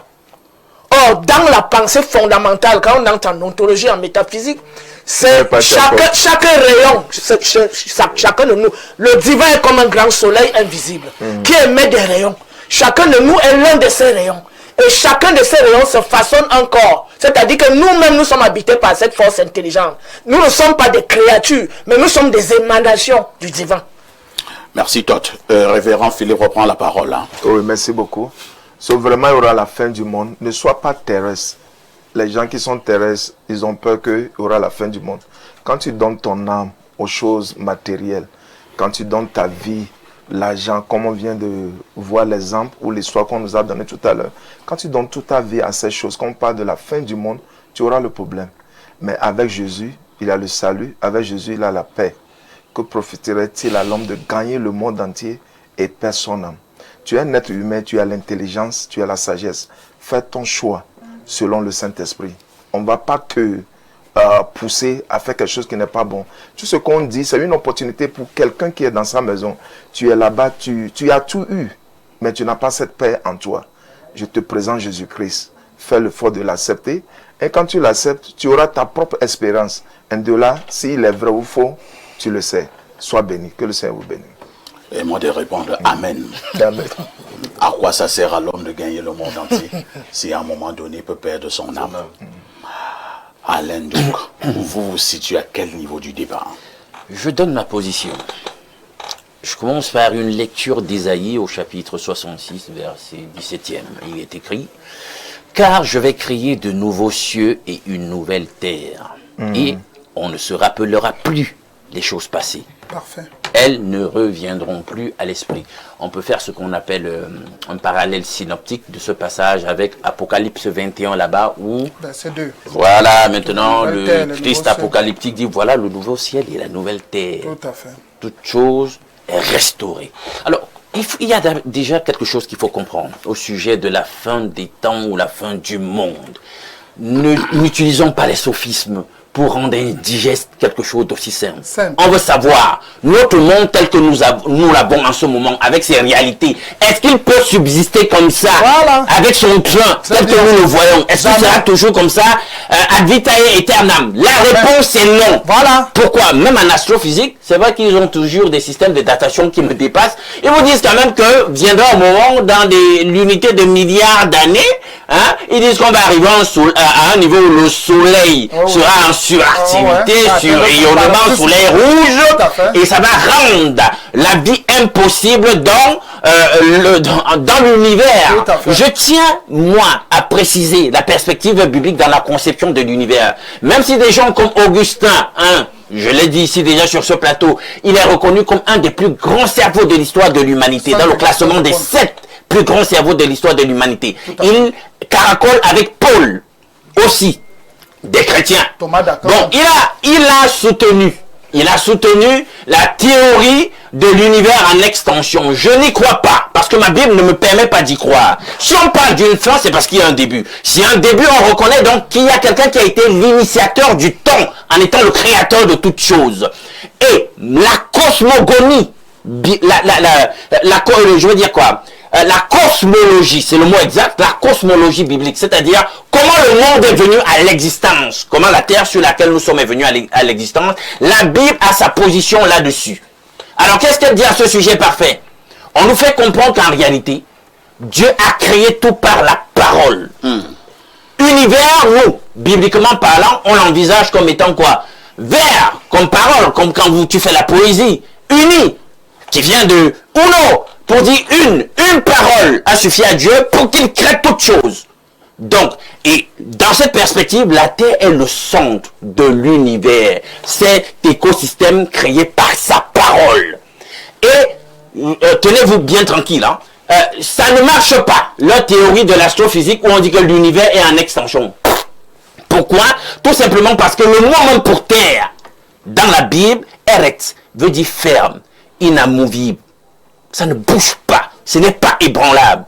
Or, chez eux, ils disent que la Terre tourne autour d'elle-même et autour d'un axe invisible, autour du Soleil. Faux! C'est le modèle dit héliocentrique. Oui. Chez nous, c'est le modèle géocentrique. Et autour du disque de la Terre, j'insiste bien, il y a un dôme firmament infranchissable. Donc, celui qui a créé ce système pourra décider à un moment donné de ce qu'il veut faire de ce système. Donc, il y a énormément de passages bibliques qui attestent de la fin de ce monde. Et d'ailleurs, nous n'avons pas attendu que la Bible, au travers des mises en garde des prophètes, vienne nous dire cette façon de vivre, elle ne peut pas durer éternellement. Dieu qui est juge viendra mettre une fin, une césure à cette façon de vivre. Et voilà le dessein qu'il nourrit.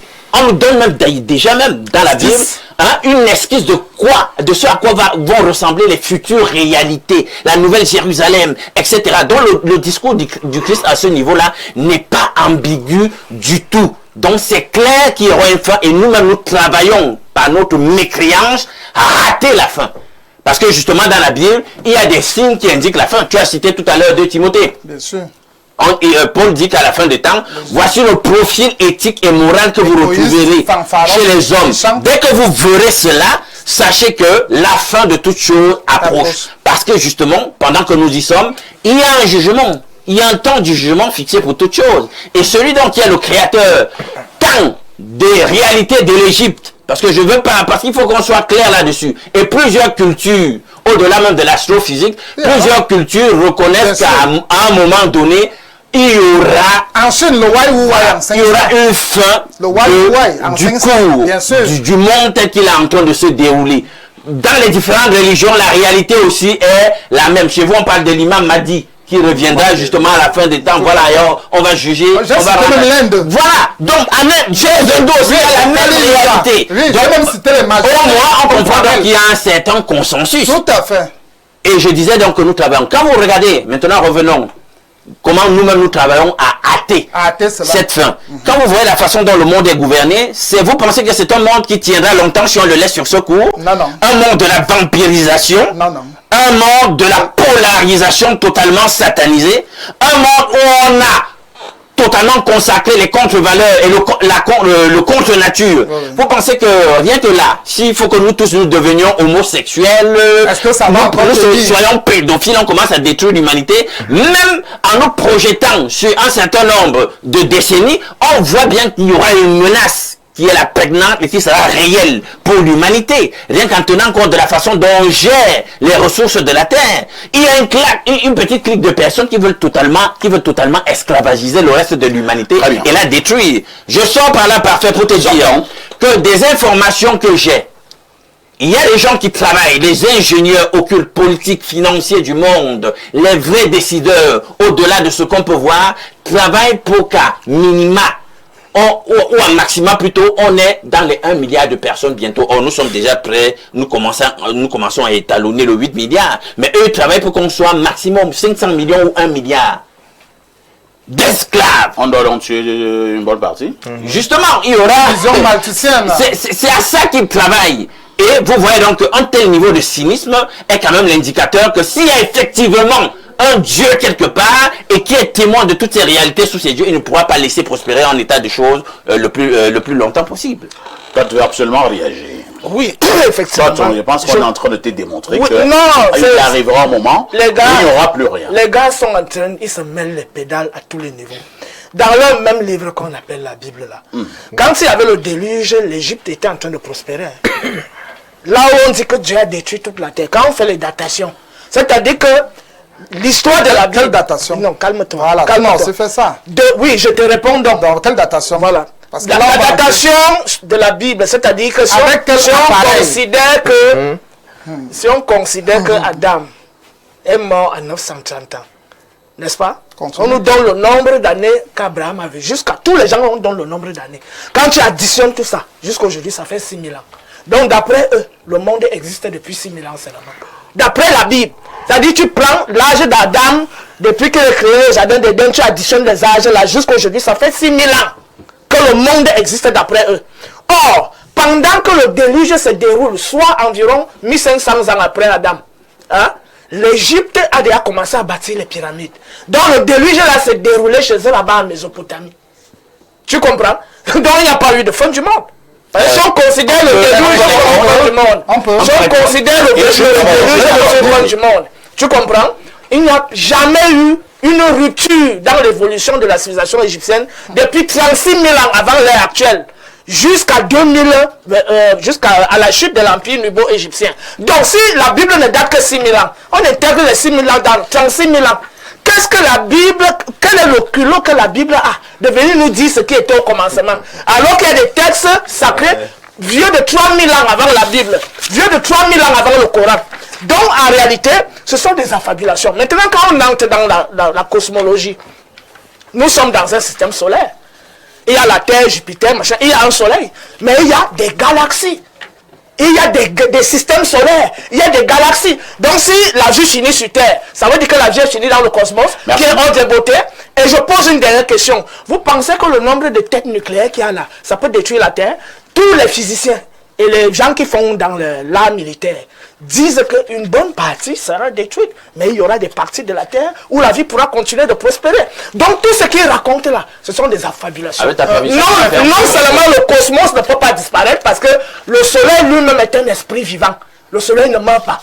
Et il y a plusieurs soleils, il y a plusieurs galaxies. Quand certaines étoiles meurent, d'autres naissent. Donc l'histoire d'embrasement global où le monde, parce que le monde pour eux est bloqué sur la Terre. Ils partent même jusqu'à remettre en question les thèses scientifiques qui remontent de 5000 ans sur l'héliocentrisme. Ils disent que c'est faux. Les Égyptiens parlent de l'héliocentrisme, les Grecs parlent de l'héliocentrisme, avant Copernic, avant Galilée. Tous ces gens parlent de l'héliocentrisme. Ils sont donc dans un monde imaginé par leurs ignorants qui ont écrit la Bible. En réalité, c'était des illettrés qui n'avaient pas de bonnes notions de science. C'est les gars-là qui les induisent dans les affabulations dans lesquelles ils vivent actuellement. Merci. Nous allons d'abord lire les messages. Vous allez répondre tout à l'heure. Bonjour à vous sur le panel. Il ne peut pas avoir de fin du monde parfait. La fin du monde suppose la fin de tout, y compris Dieu. De plus, la fin de la terre n'est pas la fin du monde. Il faut faire très attention. Le monde est vaste. Voilà. Un autre message ce jour. Bonjour les aînés. Pour endormir un peuple, il faut voler sa religion, ses coutumes. Nos aïeux vous auraient dit, chaque homme, lorsqu'il quitte le monde des vivants, il vit sa fin du monde. La Bible a été présentée aux Noirs pour endormir et nous maintenir dans des croyances inutiles. Pendant que nous lisons la Bible, eux, ils réfléchissent comment créer une bombe, un véhicule. Un autre message ce jeudi. Oui, monsieur Aïssi, je reviens encore avec quelques interrogations. Si Dieu, qui a tout créé, a lui-même prévu comment ses propres œuvres allaient prendre fin, pourquoi nous condamnons alors tout ce qui se passe en ce moment? N'est-ce pas Dieu, lui qui a voulu que ce soit ainsi? Sont-ils en train de remettre en question la volonté de celui-là même qui a créé sa propre chose? C'est Thierry de Saint-Mélima. Un autre message ce jeudi. Bonjour à tout le panel et au grand perfecto. Vraiment, si j'avais des millions, j'en donnerais à Alain Douk ce matin sur son analyse sur la fin du monde. Bravo à lui. Todd connaît la vérité, mais il refuse de l'admettre. Merci. Et c'est Isaïe, depuis Biamassi. Une autre contribution. Alors, que dit ce téléspectateur? Je vais au plus 33, c'est un message de la France.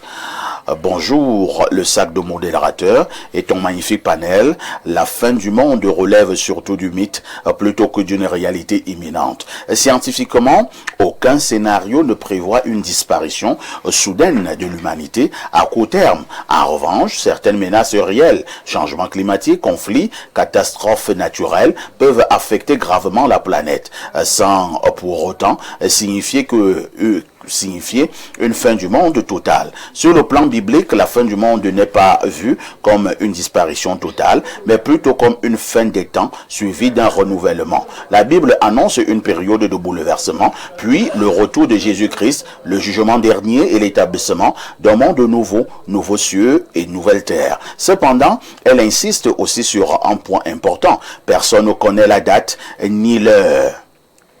Et l'accent est mis sur la préparation spirituelle plutôt que sur la peur. C'est comme si Paul Junior, donc Koloban 2, et Léon Fomon, ton fidèle téléspectateur depuis de nombreuses années. Bonne journée à vous. Bonne journée à notre ami donc Koloban 2 par Léon Fomon. Bien, maintenant on va répondre à Todd. Todd, je vais te dire quelque chose. Il faut bien comprendre la Bible, je te l'ai toujours dit avant de la critiquer. Quand on parle de création de la terre, ça ne veut pas dire que avant la terre, la matière n'existait pas.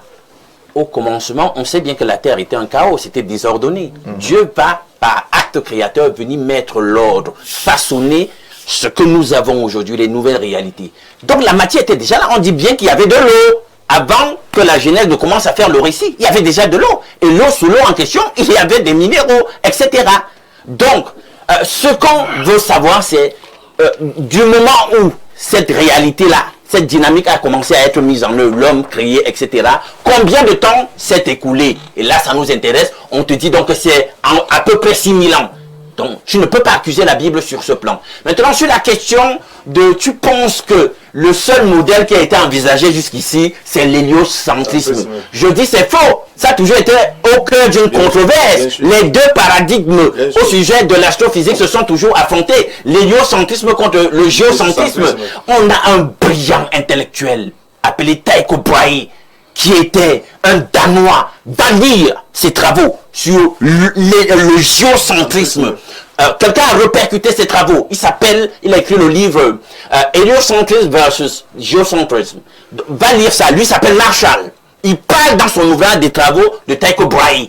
Donc tu ne peux pas venir sur un plateau dire que parce que les Copernic ont défendu la thèse héliocentrique, etc., c'est le seul modèle. Et dès qu'on parle de lui, il est très intelligent. Parce que chez vous, à chaque fois... Copernic ici. Non, je te donne d'autres noms, non? Lui, il a défendu. Ouais, donc si je te donne un savant que tu n'as pas cité, c'est un problème. Tu l'as même cité. Bien. Donc maintenant, chez vous, voilà comment ils font. Dès qu'il y a dans la science une thèse qui semble entériner ce que la Bible dit, on veut immédiatement la beauté en touche. Non, monsieur. Qui vous a dit qu'il n'y avait pas matière à nourrir de la science, la vraie, l'objective, la concrète dans la Bible? Je prends l'exemple tout simple. Je sors par là. La Bible est claire, parfait. Dans Josué 10, on vous dit clairement que Josué fait arrêter le soleil. Donc c'est lui qui bouge autour de la terre. Ce n'est pas la terre qui bouge autour du soleil. Erect, ferme, fixe, inamovible. La Bible ne va jamais changer de position là-dessus. Votre terre que vous dites être un globe de l'héliocentrisme là, que vous nourrissez de toute espèce de fantasme. Moi, la physique objective, complète, me dit que l'eau, tout liquide, a une surface plane au-dessus du contenant. Sur votre globe, je ne vois pas comment ça sera possible. Perfecto, j'ai un petit problème avec toi. Lorsqu'il parle des éléments tels que le carbone 14, quand il parle des découvertes scientifiques, je veux dire à Tots qu'il doit se mettre à jour en ce qui concerne la science. Avant le carbone 14, il y a eu le carbone 13. Non, tu as parlé, quand tu parlais de la datation, parce que je n'ai pas parlé de datation ici. Tu as parlé, à quel niveau? Que nous on a que tu n'avais pas lisez le nombre d'années. Voilà ce que j'ai dit. Lisez le nombre d'années qu'Adam a vécu. Non, je dois parler de la datation. Ça fait 6000 ans. Et puis je veux dire à Tots que aujourd'hui, tous les travaux de la science qui concernent cette datation, sans rayon X, je n'ai pas parlé de datation, monsieur. Tu cherches l'échappatoire. Je n'ai pas parlé de carbone 14 ici. Tu n'as pas parlé de carbone 14. Tu dates sur la base de quoi? Sur le nombre d'années. Sur le nombre d'années, ça. S'il vous plaît, nous nous parlons aujourd'hui à la science perfecto. On parle du rayon à diffraction X. On parle de la fluorescence XFR. On parle de la luminescence. Et aujourd'hui, on parle de l'imagerie 4D avec ce qu'on appelle le spectromètre de masse. Voilà avec quoi on refait maintenant les travaux de la science. Filme-moi ça. faut qu'on arrête ces choses-là. Mais donnez-moi un sujet. On parlait tout à l'heure que l'arche de Noé et tout le reste là n'a jamais existé. Moi, je vais démontrer. Tu dis coréen, les Turcs ont fait les travaux, voilà ça. On te montre. Il faut arrêter avec ces affaires. Voilà ça. Des pièces de bois enterrées dans le glacier. Voici ça. Jusqu'au code des animaux. On a retrouvé ça à l'intérieur de l'arche de Noé. Trouvé sur le monde. L'étude des couches sédimentaires à certains endroits dans le monde. L'étude des Merci. On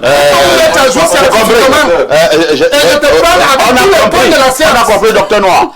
J'ai l'impression ce matin que toi, tu as été encerclé. Hein? Effectivement. Non, je vais revenir.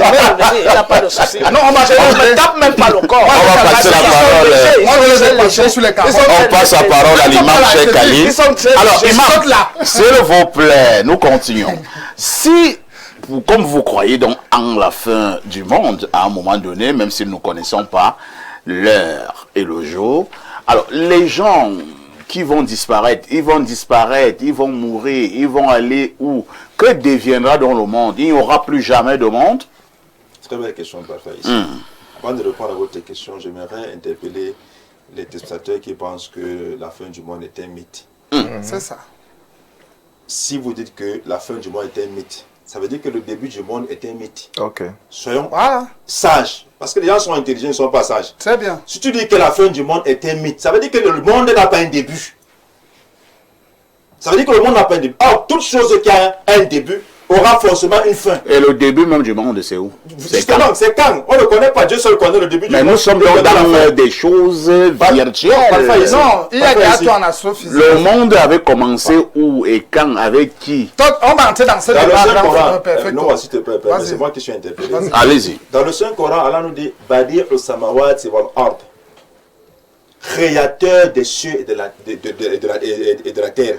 Badi ou vient du verbe bada, commencer.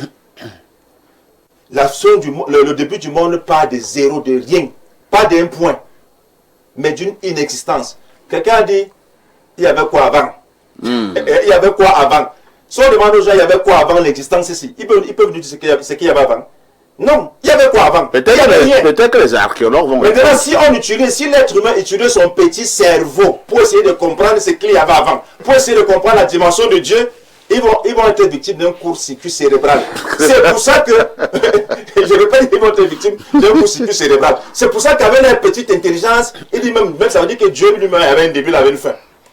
Mais si tu dis que la fin est un mythe, ça veut dire que tu ne crois pas au début. Or, puisque nous existons, forcément il y a un début. Tout à fait. On appelle ça la loi de la causalité. La loi de la cause. Il n'y a pas de fait sans cause. Sauf Dieu seul qui n'a pas de cause. Donc c'est ça qu'il est question. Maintenant vous allez poser la question où est-ce qu'on va. Mais maintenant la réponse c'est quoi? Toi lui me l'a dit. Il y aura une existence physique. Tout le monde va disparaître. Et il croit, il y a ce qu'on appelle la résurrection, où Dieu va ressusciter tout le monde sur une nouvelle terre, une terre pure. La résurrection, après la résurrection, c'est quoi? C'est le rassemblement. Après le rassemblement, c'est le jugement. Le jugement a ses étapes. La pesée des bonnes œuvres et des mauvaises œuvres. Chacun va lire ses œuvres et ses mauvaises œuvres. L'accès au paradis pour les uns, à l'enfer pour les autres. Mais rappelons qu'il y a des signes précurseurs de la fin du monde ou de la fin des temps. Parmi les signes précurseurs, il y a des petits signes de la fin des temps, il y a des grands signes de la fin des temps. Et nous sommes dans les petits signes, parfois ici. La corruption qui devient légale, officieusement. La sodomie. L'homosexualité, bon, c'est depuis. Ça fait partie des signes de la fin du monde. Son pinacle. Oui, ça prend de l'ampleur. Son acné. L'homosexualité existe. Hein. Oui, mais ça prend de l'ampleur. Parce que nous avons Sodome et Gomorrhe. Voilà. Oui, mais monsieur Parfait, vous savez très bien que il y a 20 ans, 30 ans, 50 ans en arrière, on ne parlait pas d'homosexualité de manière vulgaire. La preuve, on appelle ça comment? Maintenant, même si vous dites que vous êtes contre les homosexuels, Parfait, le droit de l'homme à vous suivre. Voilà. Est-ce que c'était comme ça avant? Ça fait partie des petits signes de la fin du monde. Il y a le fait qu'on va donner raison aux menteurs, on donne tort aux véridiques. Il y a le fait qu'on va placer à la tête des peuples des dirigeants qui sont incompétents. On parle de la médiocratie, Parfait, ici. Nous vivons dans le monde actuel, la médiocratie. C'est-à-dire quelqu'un, parce qu'il a les moyens, il est incompétent, on le met là. Très bien. Nous avons maintenant les grands signes de temps où je chute. parmi les grands signes de la fin de temps, il y aura le Mahdi qui viendra, il y aura Jésus-Christ qui reviendra. Comme le Mahdi, c'est quoi? Le Mahdi, ça va être un homme pieux qui viendra pour remettre de l'ordre dans le désordre. Il y aura Jésus-Christ qui reviendra. Il y aura, selon la sourate 43, verset 61. Ah, vous croyez en Jésus-Christ? Oui, bien sûr. Les musulmans. Je l'ai dit sur le plateau que... Mais vous croyez en ce sens que Jésus reviendra? Bien sûr. Ils attestent déjà de sa divinité. Ils attestent de sa divinité. Oui, mais s'il était donc un simple homme, comment il a fait pendant 2000 ans? Un homme vit 2000 ans. C'est pas là le sujet, sortons de là. Parfait, ça c'est notre débat. D'ailleurs qu'on ne croit pas en islam qu'il est mort. On sait que Dieu l'a élevé vivant dans les cieux et qu'il va revenir parce qu'il n'a pas... Si vous ne croyez pas qu'il est mort, comment vous dites donc qu'il reviendra? 2000 ans, un homme dit 2000 ans. Plus de 2000 ans. Alain, tu es en train de m'embrouiller. Je suis en train de dire quelque chose de propre. Celui qui a goûté à la véritable mort ne revient plus, sauf le jour de la résurrection. En islam, il n'est pas mort, il reviendra. Merci. Maintenant, je permettais... Non, depuis 5 minutes, vous voulez chuter. Alain m'a coupé avec... Non, je te dis. Et quand Jésus-Christ revenait, il ne vient pas comme prophète, ni comme messager, ni comme Dieu. Il vient comme quoi? Il vient pour rétablir l'ordre, pour mettre de la justice. En vertu de quoi? Permettez-moi. S'il a autant de prérogatives. Ça veut dire le mot est Dieu. Non, il est Dieu comment Dieu meurt. Ah, tu as dit ici qu'il n'est pas mort. Tu dis maintenant qu'il est mort. Si vous dites qu'il est Dieu, vous croyez qu'il est mort? Non, nous allons lire les messages. Bonjour chers panélistes. La destruction de la terre n'est pas physique, mais symbolique. Ah bon? La destruction de la terre évoque le changement, un passage vers l'autre côté, la perversion des mœurs, des individus et de la morale, l'imposition d'un nouvel ordre mondial. C'est Claude depuis Mimboman. Tot, certains pensent que vraiment tout le monde a sa fin du monde. C'est-à-dire que le jour où tu meurs, voilà ta fin du monde. Effectivement, c'est ce que j'étais en train d'expliquer. Et c'est exactement ce qu'explique l'astrophysique. Quand une étoile meurt, une étoile naît. Là où un homme meurt, quelque part un homme naît. C'est simple. On appelle ça le principe des vases communicants. Il parlait des trous noirs, mais il y a aussi des trous de verre. Si on entre en astrophysique, je ne suis pas sûr que noir va ça. Non, tu ne connais pas. Je te dis ça. Je vais te J'étais en train de dire que ils disent qu'il y a ceci aujourd'hui, il y a cela. Qu'ils me disent, dans leur livre, là, il n'y avait pas les guerres. Dans leur livre, là, il n'y avait pas les homosexuels. Dans leur livre, là, il n'y avait pas les génocides. Dans leur livre, là, il n'y avait pas ceci, il n'y avait pas cela. Donc, il y avait tellement de choses, même après la mort de leur machin, le truc qu'ils appellent Jésus. Là. Non, soyez polis. Soyez polis. Jésus n'est pas un machin. Ils disent que il est mort. Ils disent qu'il est mort. Tu me dis. Ils disent qu'il est venu. Ils disent qu'il est venu.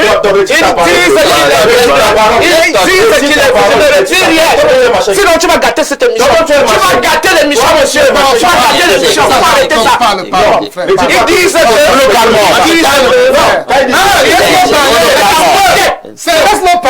vous croyez, c'est dans votre tête. Ce n'est pas la réalité. Il n'a rien pour moi. J'étais dans la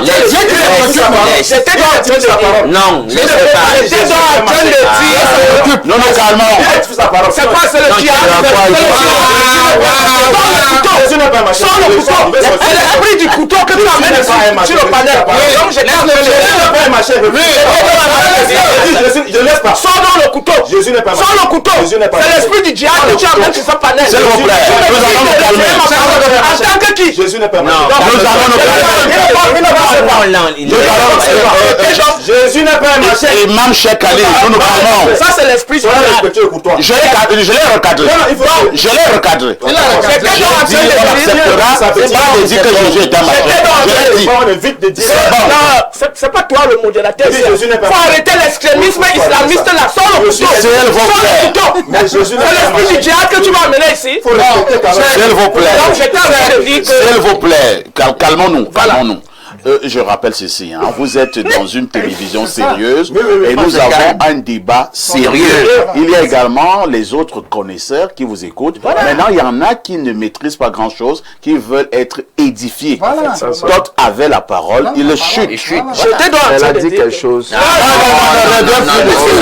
avec les fanatiques. J'étais en train de dire que la personne là, comme je dis, la personne là est morte.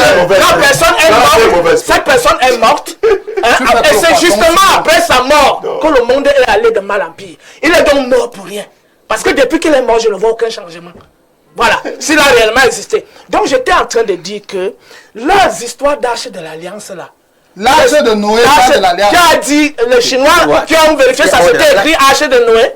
On a tout. Il s'était écrit Arche de Noé. Le bois est et c'était où c'est localisé. Ça veut dire que tu fais toujours le sac.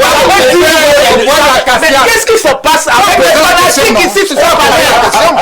C'est moi qui suis en train de faire le développement. Mais c'est quel degré de fanatisme c'est? J'étais en train de dire que leur arche là, c'est ça qui a contenu tous les animaux de la terre. Allez dans la Bible, vous mesurez les mesures de l'arche de l'Alliance. Ça ne peut même pas dire jusqu'à l'arche de Noé, jusqu'au carrefour. Nous sommes ici à Efoulan.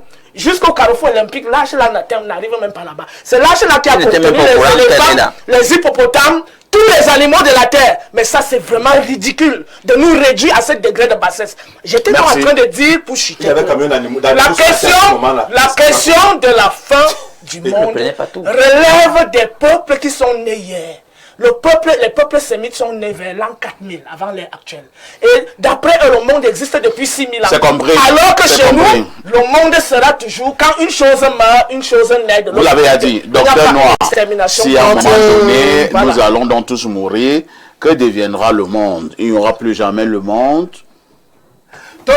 Quand je suis pas, excuse-moi. Non, tu ne fais pas de débat avec toi. Oui, je vais répondre à tu parles pour les téléspectateurs. Oui, je dis parfois que lorsque Tots parle de l'égyptologie et tous ces trucs qui prennent là, à un moment donné, il ressemble à quelqu'un qui suit une musique mais qui n'a jamais vu le clip. Oui, c'est la même chose que tu fais avec la Bible. Le débat. Parce que la Bible, c'est le système des mots. Laisse qu'il parle. Vous n'avez pas la parole. L'égyptologie est scientifique. Quel est le statut scientifique de la Bible? Tu n'as pas honte de venir dire ça ici. Quel est le statut scientifique de la Bible? L'égyptologie est actuellement terminée. C'est la fin des fanatiques. 30 secondes. Quel est le statut scientifique de la Bible? Non, mais nous, on perturbé par oui, comme vous m'avez perturbé tout à l'heure. L'égyptologie est scientifique, mais ça fait plus de 50 ans que votre mouvement... L'Égypte existe depuis des millénaires. Il y a des pyramides qui sont là.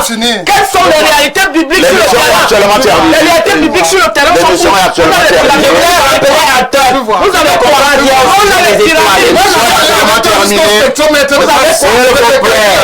permettez-moi de conclure cette émission. Permettez-moi de conclure cette émission. La rediffusion de ce programme, ce sera tout à l'heure à partir de 22h30. Nous disons merci à tous ces panélistes. Mythe ou réalité concernant la fin du monde, chacun se fera naturellement son idée. Une question avec